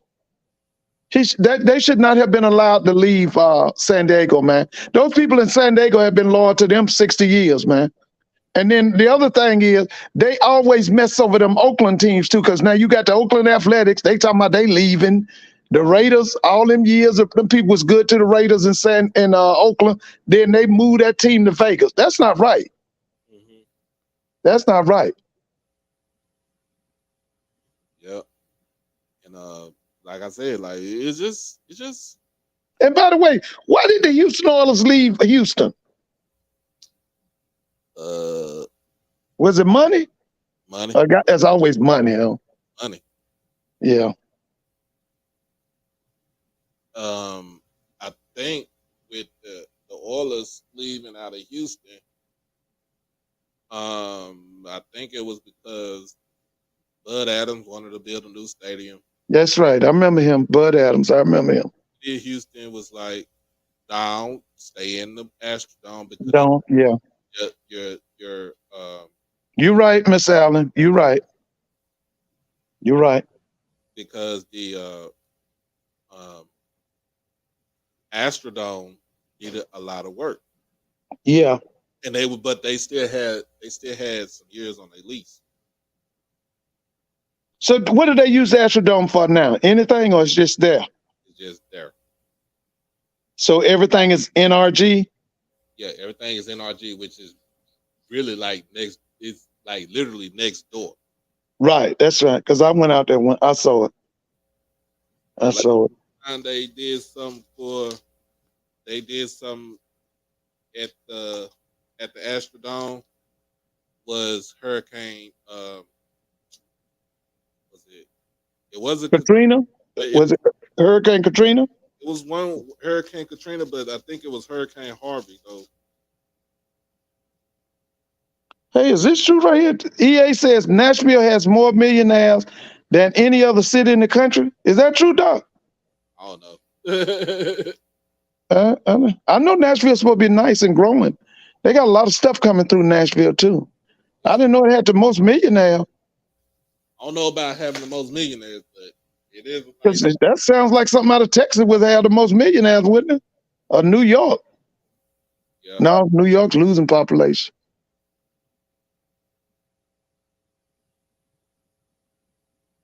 But yeah, when it comes to with the dome, the dome, the last thing they used the dome for was Katrina. Oh, for those people. Oh, yeah, yeah. They built that dome in what year? The Astrodome. That was built what year? That dome was built in the '60s. Early '60s. that dome was built in the '60s. 60 what? Let me see, because the way that it was set up was 60. The way that the Astrodome was set up was they wanted to put natural grass in there. Right, I remember that. That's had to be early '60s, right? Yeah. So we're talking 64, 65. What we're talking? Let me see. Because the baseball team at one time was called the Houston Colt 45s. Right. Oh, Ronald said, was it 65? It was 65. Yeah, okay, 65. That's right. Yeah. Because see, when I was in college, Texas Southern would host Grambling in the Astrodome. They would host Tennessee State in the Astrodome. And I don't know who else they would play, but Texas Southern would play in the Astrodome. Mm-hmm. That was back in the day. I remember Doug Williams played. That game was on TV. Doug Williams played in the Astrodome against Texas Southern. That game was on television. Also, like just having that dome, like just when you're on Houston, y'all, because y'all, June 27th. But just talking about that dome right there, they had it. They had it where natural grass is supposed to grow up in there. That's the reason why part of the dome was painted over to let in natural sunlight, Mm-hmm. and it didn't it didn't work out. And next thing you know, that's when they put in the AstroTurf. That's really where AstroTurf came from. Yeah, that's right. I remember that. Hold Yeah, on. yeah. Just landed that 3-star wide receiver out of South. Wow. What's his name? I'm gonna check and see. I'm gonna check and see.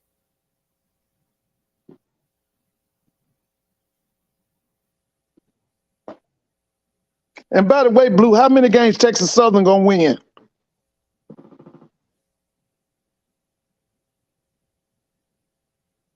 You gonna give them 7 games, Blue?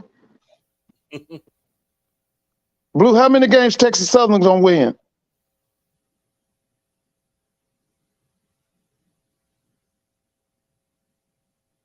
My man, somebody lost. Jay said 7. 7. What did Blue say?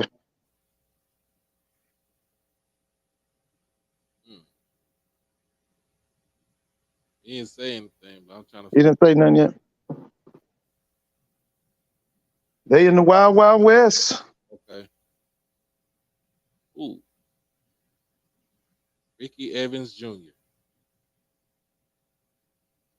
His name is what? Ricky Evans Jr. What kind of size he got? I'm about to check on him. Now is he coming out of high school or he's coming from another college? High school. He's coming from high school. Okay. I don't sports. Oh, smart guy says give them 5, maybe 6. Okay. Hey, Doc, how many games does this he have to win to keep his job at Texas Southern? Shit, he got to win the. He got to win the division. He got to win the division. I think he got to win the division. Woo.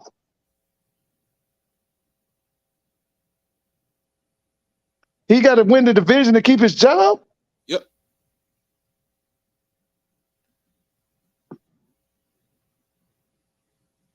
The reason why I say that is because Okay, Blue Blood said, I think they can get 5 to 6 with a possible 7 if they upset someone. mm-hmm. But with 2 FBS games, that will be tough.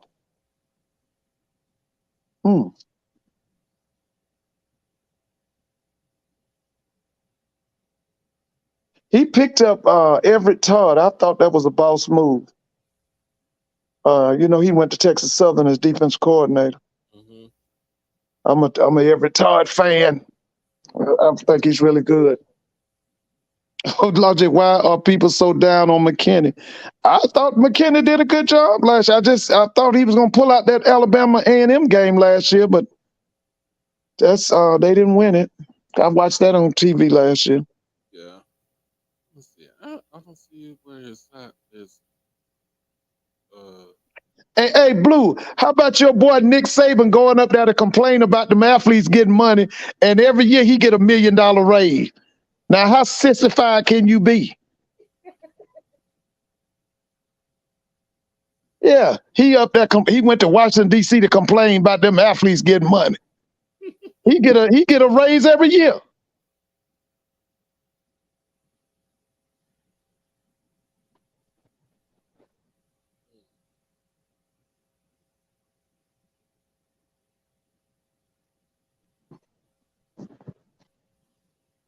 Ooh. So it said Ricky Evans Jr., a 3-star wide receiver in class of 2024, committed to Texas Southern on Monday afternoon. He selected the Tigers over offers from Ole Miss, Kansas, Arkansas State, North Texas, and others. Evans Jr. is from South Oak Cliff High School in Dallas, Texas. According to ESPN, he ranks 116th among Texas' top 2024 prospects. Okay, so he gonna be a difference maker. Got to be. Yeah, so he turned down Ole Miss, and who was the other one? Kansas, Arkansas State, and North UNT. Shoot. Okay, so we talking maybe a rookie of the year? We'll see.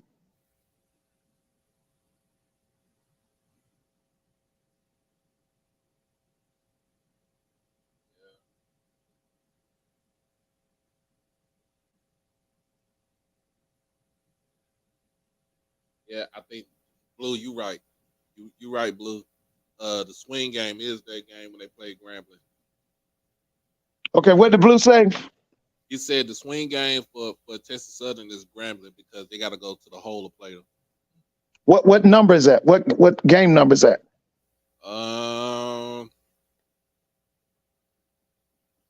Is that like the 4th, 5th, 6th game? That has to be like the 4th or 5th game. Okay, so if they can beat Grambling, you think they can win the West? Well, like you said, because they got two FBS teams on their schedule. I'm not saying that they. I mean, I'm not saying that they'll win those games, but um,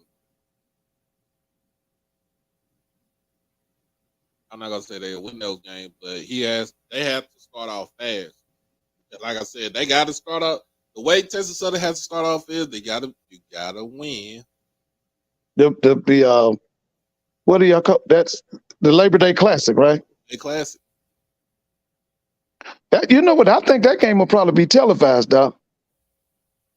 I hope it is. Yeah, because that's Labor Day weekend, right? Mm-hmm. Yeah, that game probably gonna be that probably be a what, a ESPN game? Probably so. Yeah, that game will probably be. I'm like you, Mr. Hunt. You right. He gets a raise. You know the way Nick Saban's Blue in this right. Nick Saban has to be the highest paid coach in America, right? Isn't that right? If somebody gets a new contract and it's $1 over years, they have to renegotiate his contract, right? Isn't that right, Blue? And then he gonna go up to Washington D.C. complaining about because you know they said that quarterback he has made $3 million, Doc, this past year. What's that boy's name?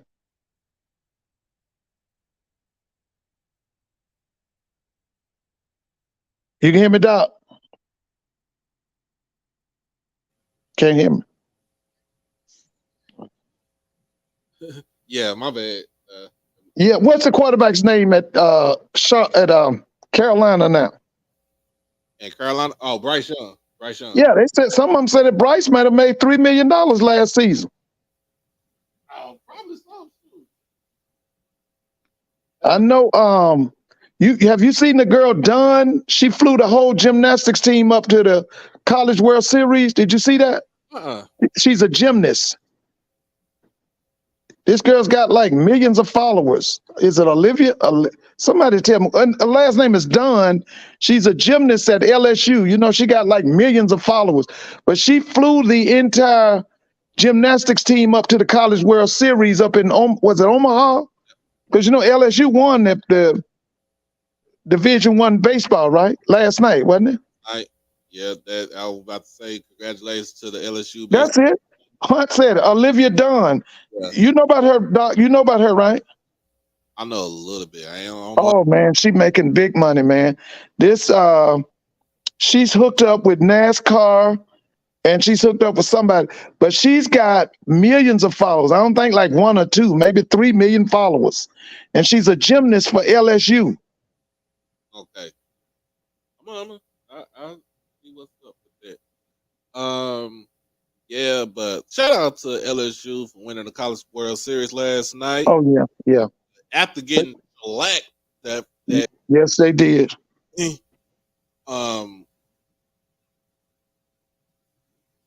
Yeah, brother Bakari, you're right.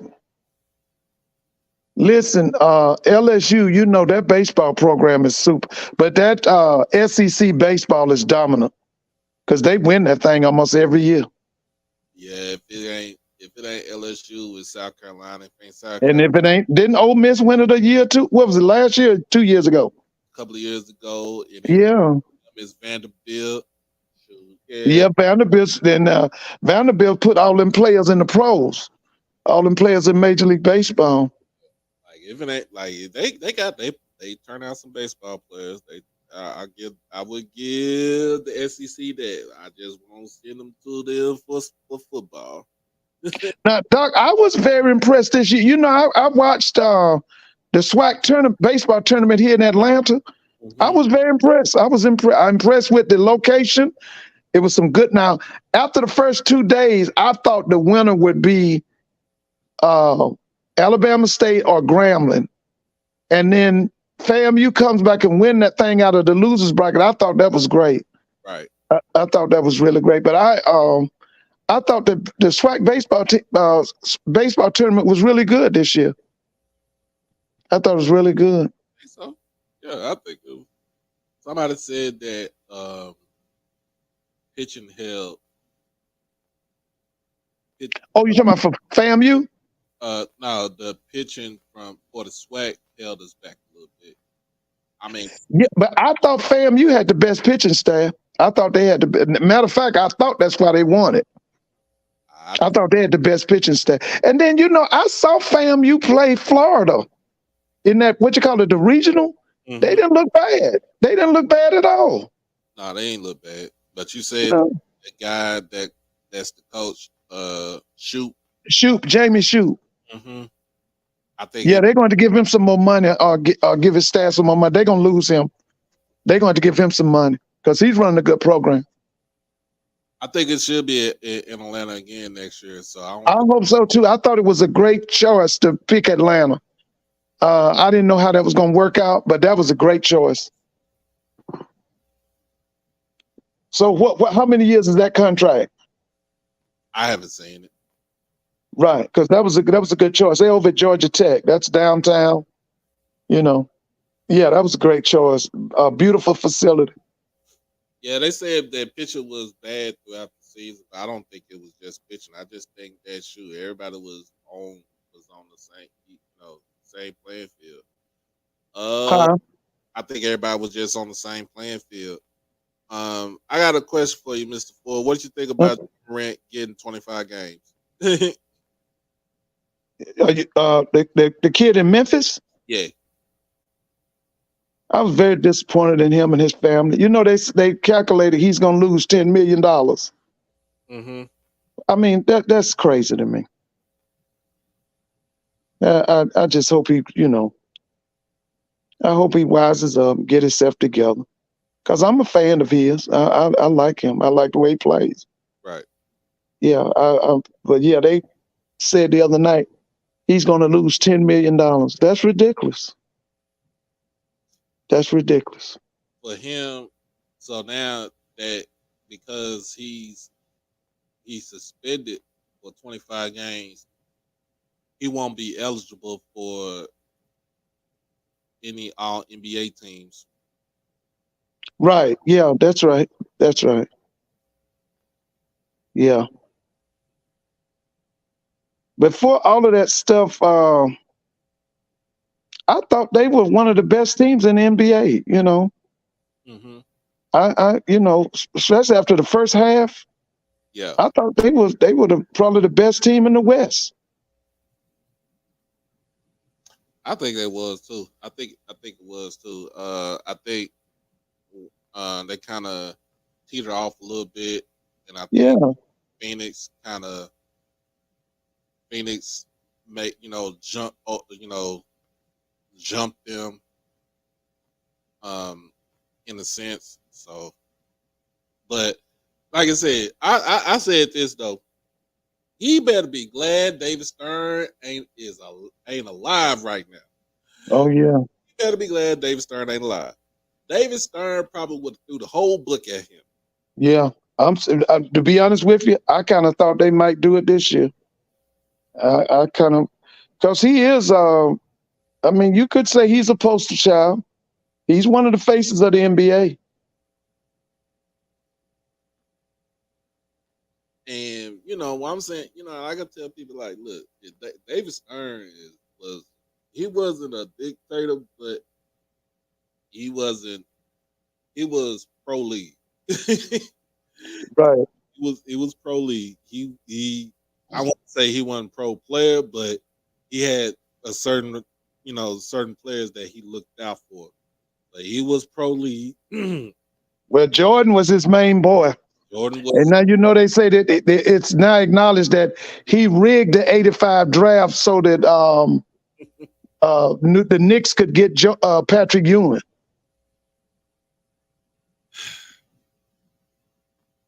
Because he definitely made it Jordan League. it still Because still wouldn't even matter to me.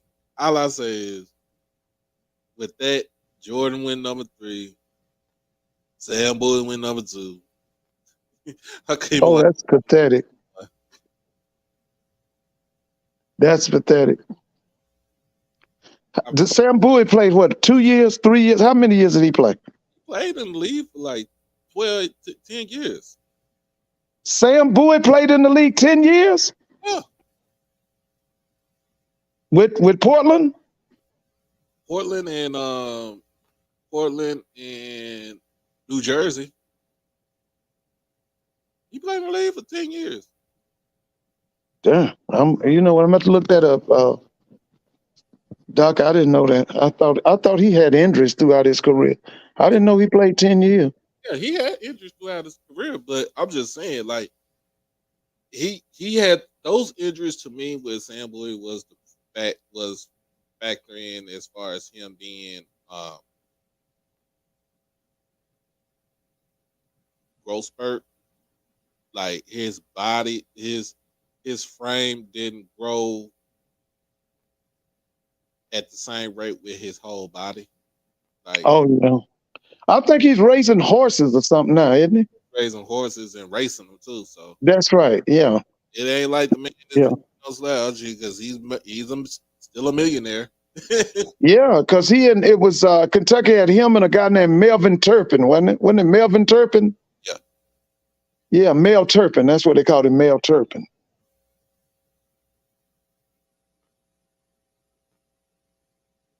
So yeah, I just said just like that. Like, look, you know what I'm saying? It's crazy. But what you got going on, Mr. Ford, this week? Cause I got Aaron Webb, who is a transfer from Tennessee Martin, Uh, transferring to Mississippi Valley. He get what position? cornerback. What kind of size? 6'1", 175. Oh, that's good size. Ooh, hold on now. I just got news right here. Ryan Mallett passed away today at 36. Wait a minute, I remember who was Ryan Mallett? Ryan Mallett was a dog in Texas for Texas high school football. Yeah, I remember that name. Okay. Went to Now he played for the Longhorns? He went to University of Michigan, and then he transferred from Michigan, went to Arkansas. Yeah, I remember that name, Ryan Mallett.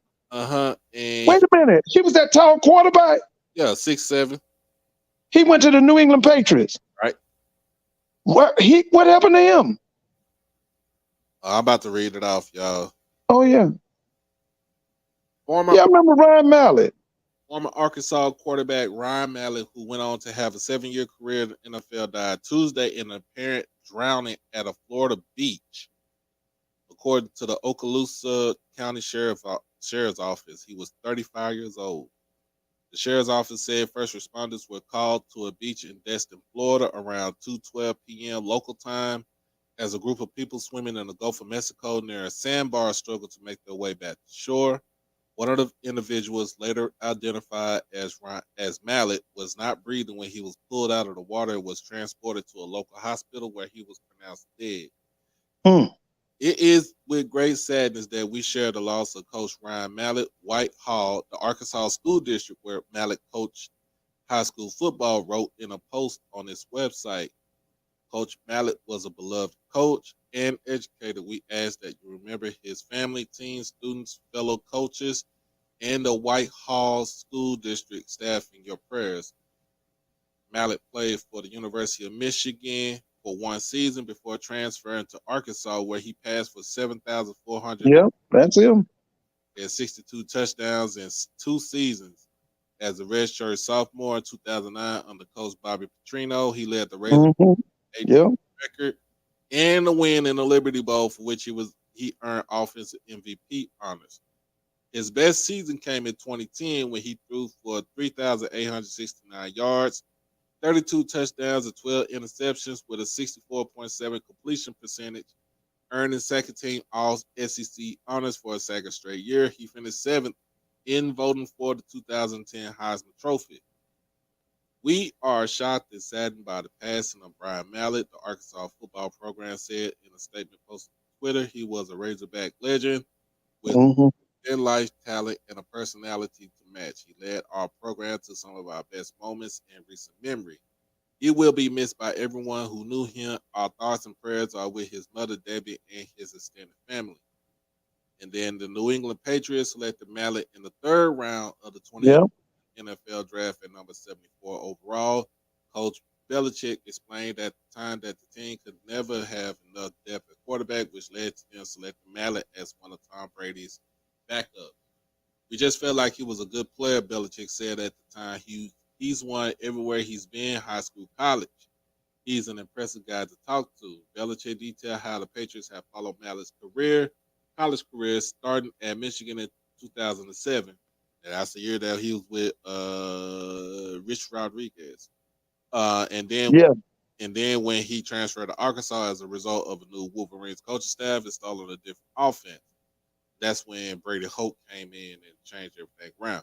Uh, yeah, yeah. Arkansas, Belichick noted how Mallett effectively operated in a pro-style offense under Petrino, saying Right. 2011, he's pretty far along relative to some other quarterbacks we've seen. So Belichick is extremely saddened by Ryan's tragic passing and offers his thoughts and prayers to Mallett's family and the people whose lives he touched.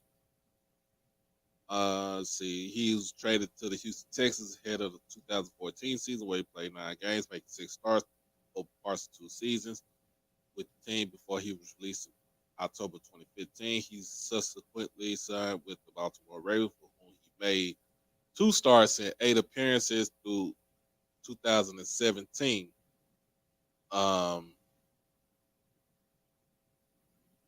Horrible news to read about Ryan Mallett. J.J. Watt, former teammate of Mallett's in Houston, said in a tweet, "Gone way too soon. Rest in peace, brother." He appeared in 21 NFL games for his career, making 8 starts. He completed 190 of his 345 attempts in the NFL for 1,835 yards and 9 touchdowns with 10 interceptions.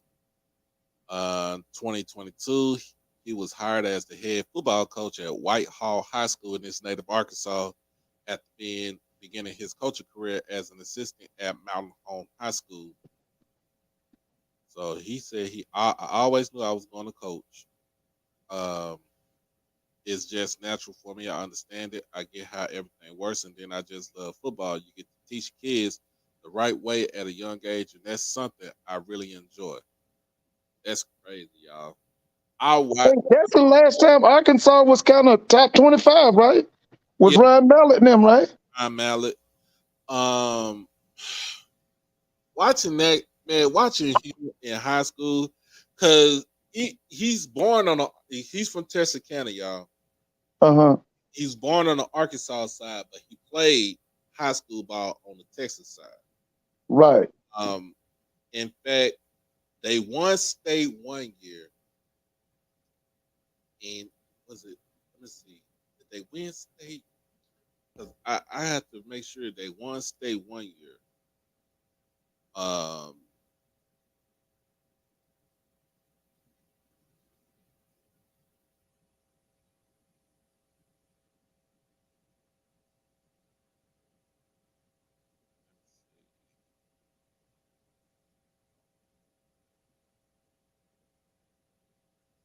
Allen graduated. He graduated from Texas High School in Texarkana, Texas. Was ranked as the number 2 quarterback and number 4 overall player in the nation by Rivals.com. He was also the Gatorade Player of the Year in Texas in 2006. Mm-hmm. Hold on now. 2000. He didn't win. He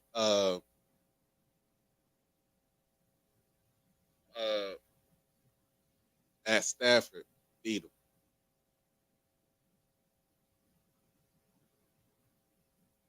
Yeah, I remember that. Matthew Stafford played at Highland Park. They played Texarkana, Texas High School in the state championship game. He beat the brakes off of them. Well, 59. Doc, let me ask you this. Was he on that Arkansas team that beat Alabama? Let me see. Let me Hey, see. Blue, was he on that Arkansas team that beat Alabama? Remember Bobby Petrino and them beat Nick Saban one year? Was that him?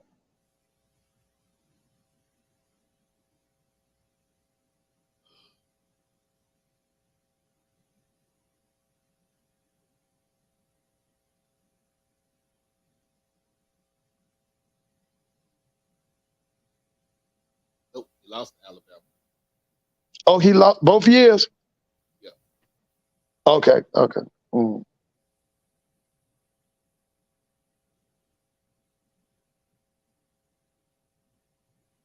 And it's crazy that he was a better basketball player than he was a football player. Oh, for real?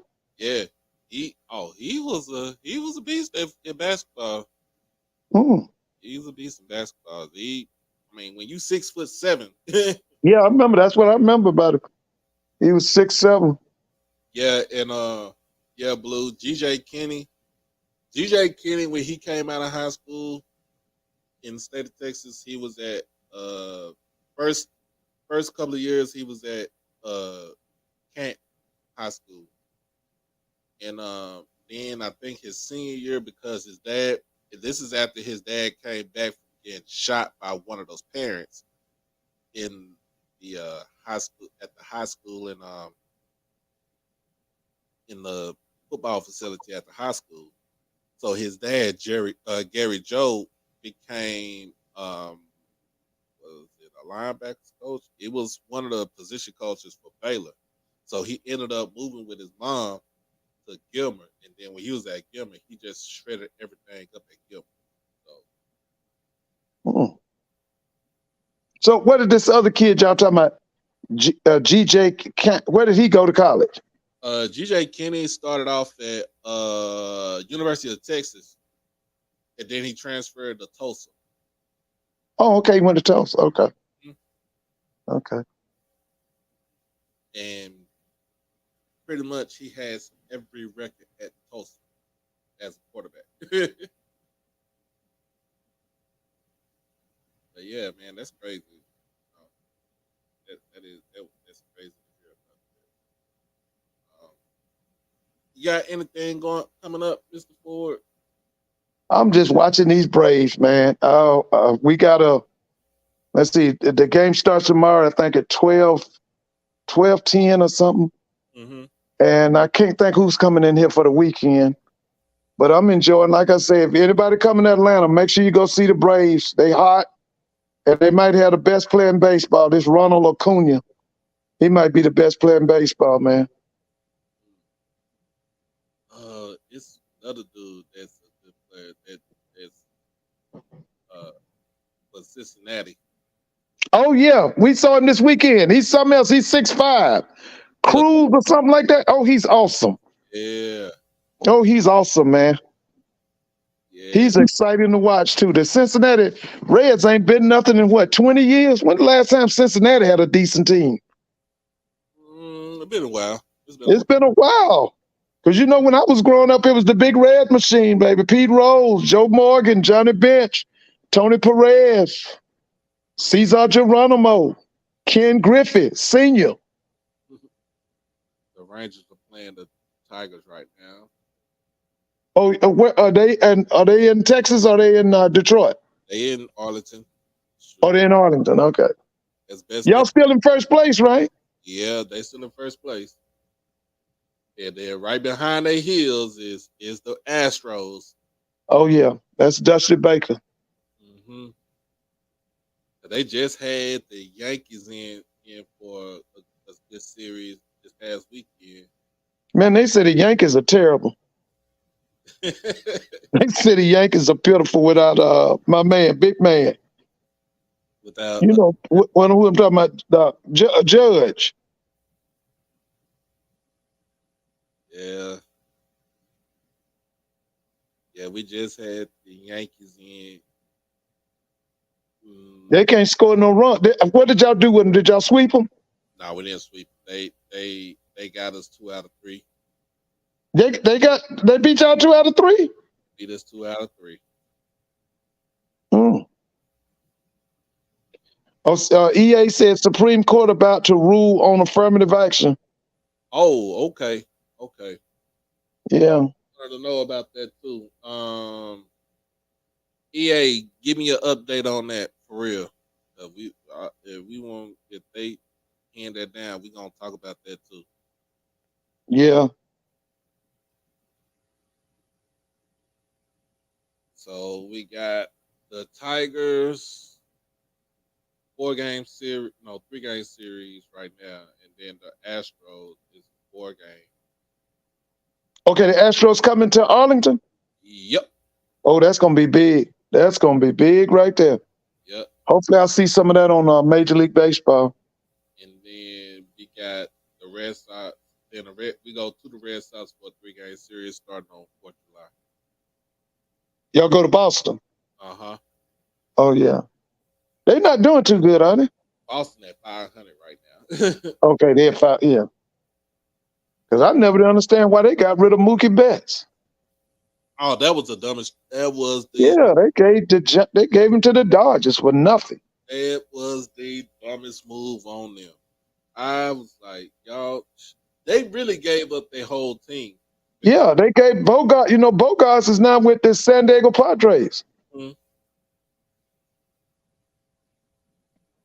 Yeah, that was awful. Yeah, they really gave up. Hold on, Mr. Ford. Before we go. Uh-huh. They said they just ended affirmative action.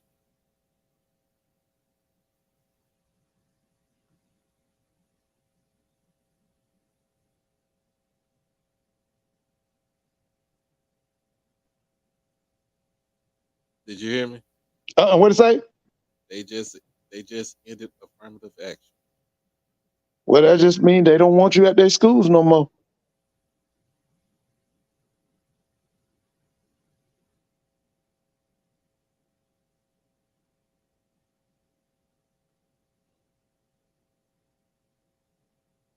Let's see what's on CNN. Let's see CNN.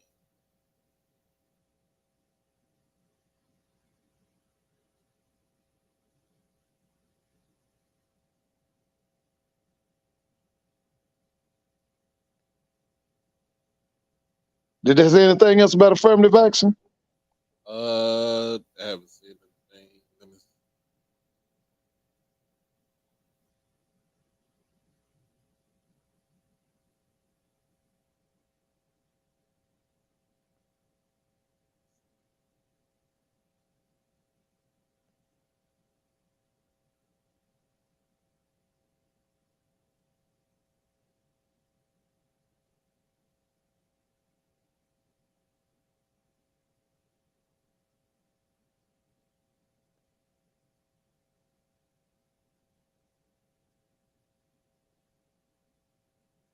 Oh,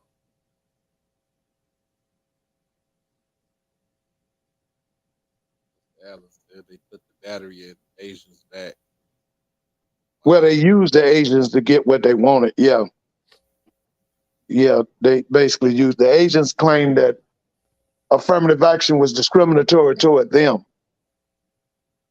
because that started, I think, out of Harvard. It was a movement up at Harvard. Mm-hmm. But you know what that's about.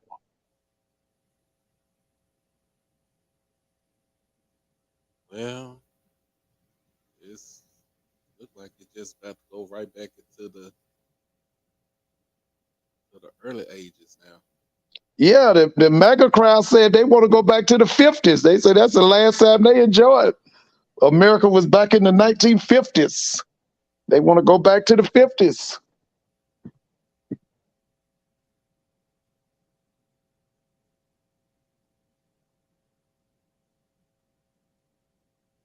Hey, go back to the 50s, y'all. Yeah, they say they want to go back to the 50s. Because what you got now is the MAGA crowd, Make America Great Again, versus Wall Street. That's what we got right now. The MAGA crowd versus Wall Street.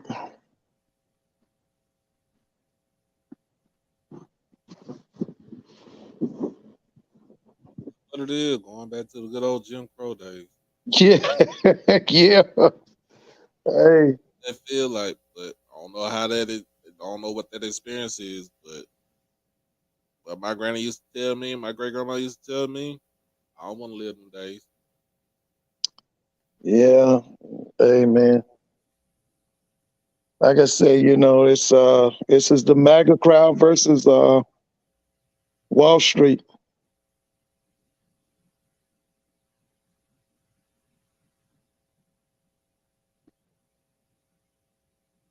But y'all know who's gonna win, right? Doc, you know who's gonna win, right? Who's that?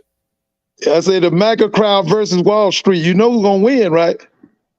Wall Street gonna win. There you every day, all day, baby. Every day, all day. Wall Street, baby. Nobody think. Nobody Huh? I don't know why people think you can do away with Wall Street. That runs the country. Listen, that's who print the money. That's where the bankers at. You know, some people get hooked on politicians and stuff, but it's about who the bankers are, who print the money. Oh Lord! Ask me what my score prediction for the Me at SWAC challenge this year. Oh, it's a blowout, Jackson State. It's a blowout. South Carolina State ain't gonna be ready to roll early now. If they still in it, which I still say next year is gonna be a rematch between Jackson and North Carolina Central. This is gonna be. You remember Ali and Frazier fought 3 times, right? How many times they fought? They fought 3 times. Okay, y'all might end up fighting these folk 3 times. Oh Lord. Yeah, because this gonna be Act 2 right here. Because they coming back for y'all. They coming back. It'll be y'all and them in that Celebration Bowl. Act 2. Well, come on, Cletus.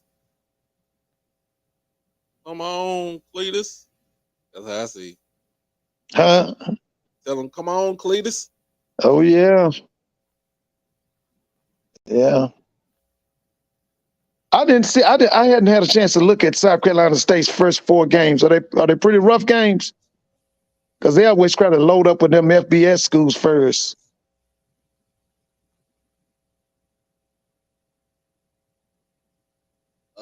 You asked me what about the FAMU, the Blue Blossom Classic. It's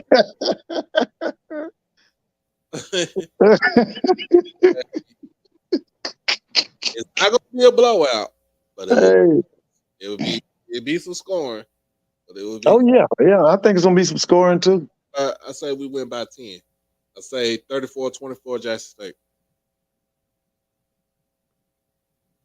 Now if they just that sorry, we give them another 50-point beatdown again. They can't say nothing to us no more. With Doc, you know that's what he tried to prevent. That man went out and got 20. He got 27 ball players, didn't he? Yeah. Didn't he get 27 ball players from the the transfer portal? Yep. All I gotta feel, I just have this feeling that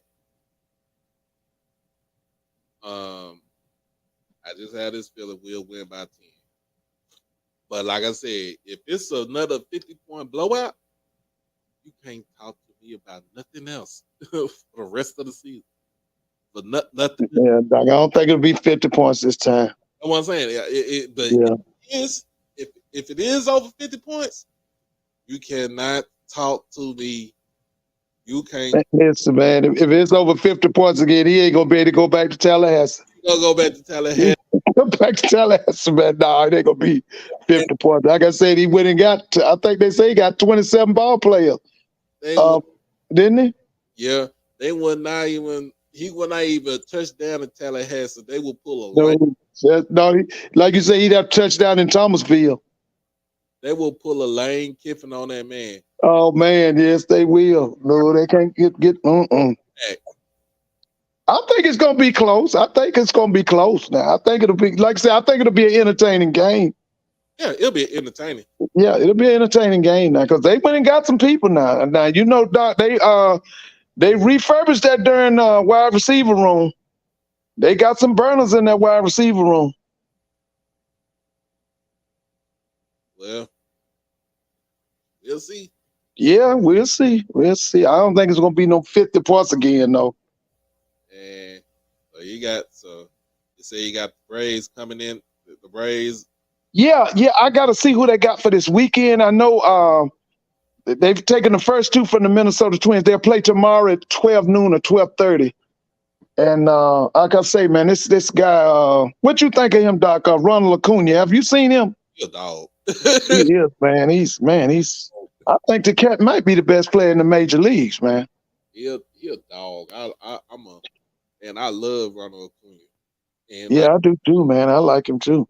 passion for the game and he just like a big old kid. He remind me of Ken Griffey, Junior.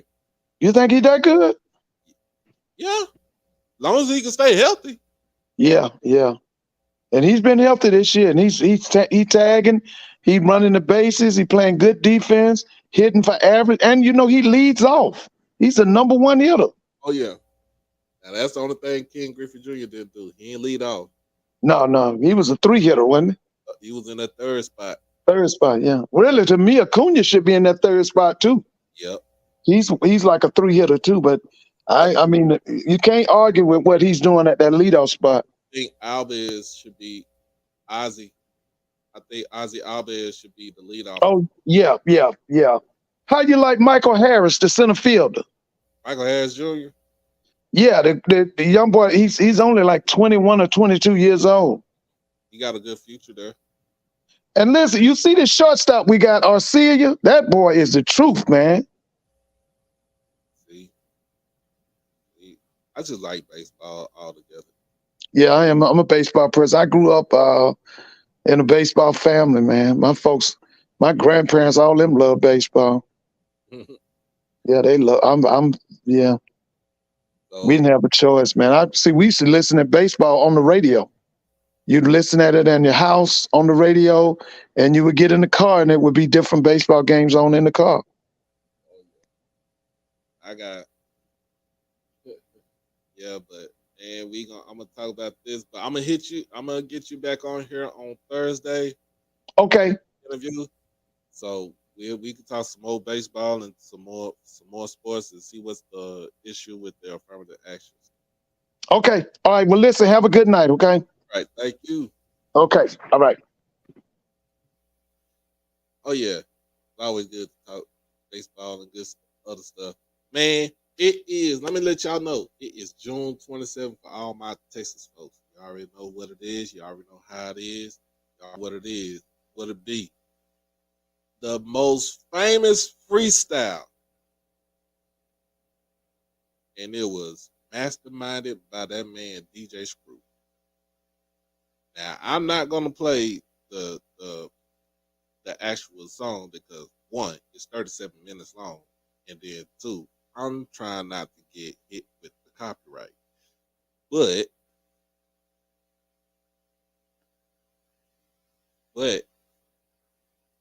I got somebody that can actually play that song for us. And it's none other than them boys from the third ward.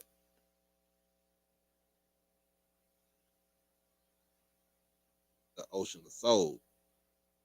I ain't get them on live, but what I'm saying, we can hear what they got to say. Hear what they got to know.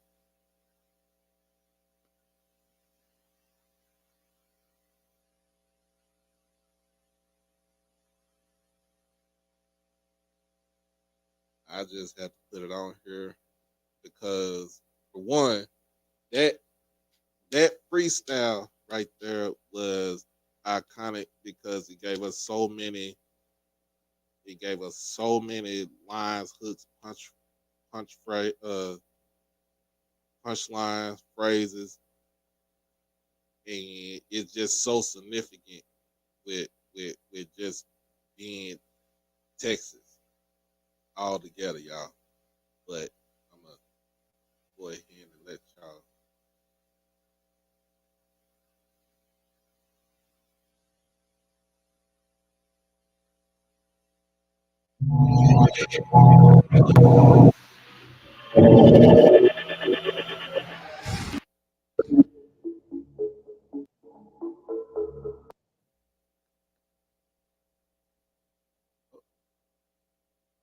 They won't do that.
All right, man.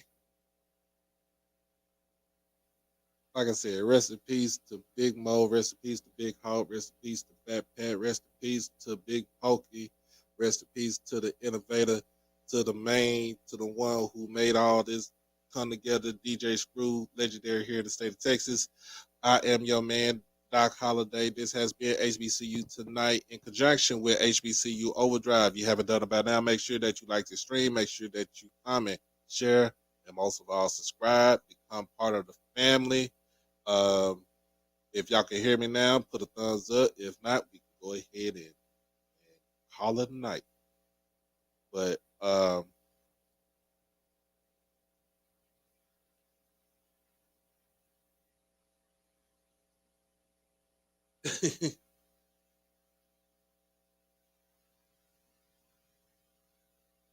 other than that, man, we will be back on here. I might do some on tomorrow. If not, we'll be back on here Thursday night with Aaron Webb from that's going to Mississippi Valley State University, committed to the Mississippi Valley Delta Devils this past week.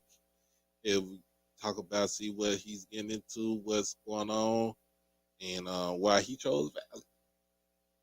But we'll be back, like I said, we'll be back again on Thursday. As always, y'all, as always. And I apologize about the technical difficulties, y'all, because we rolling blackouts here. So, you know, I'm not trying to do all that. But anyway, as always, man, y'all be blessed. Y'all stay safe. Y'all stay dangerous. If you're here in the state of Texas, especially in Dallas, man, y'all stay cool. We stay hydrated. And don't take your black ass out there in the heat if you ain't got no other choice but to do it. All right? You out this thing. Peace.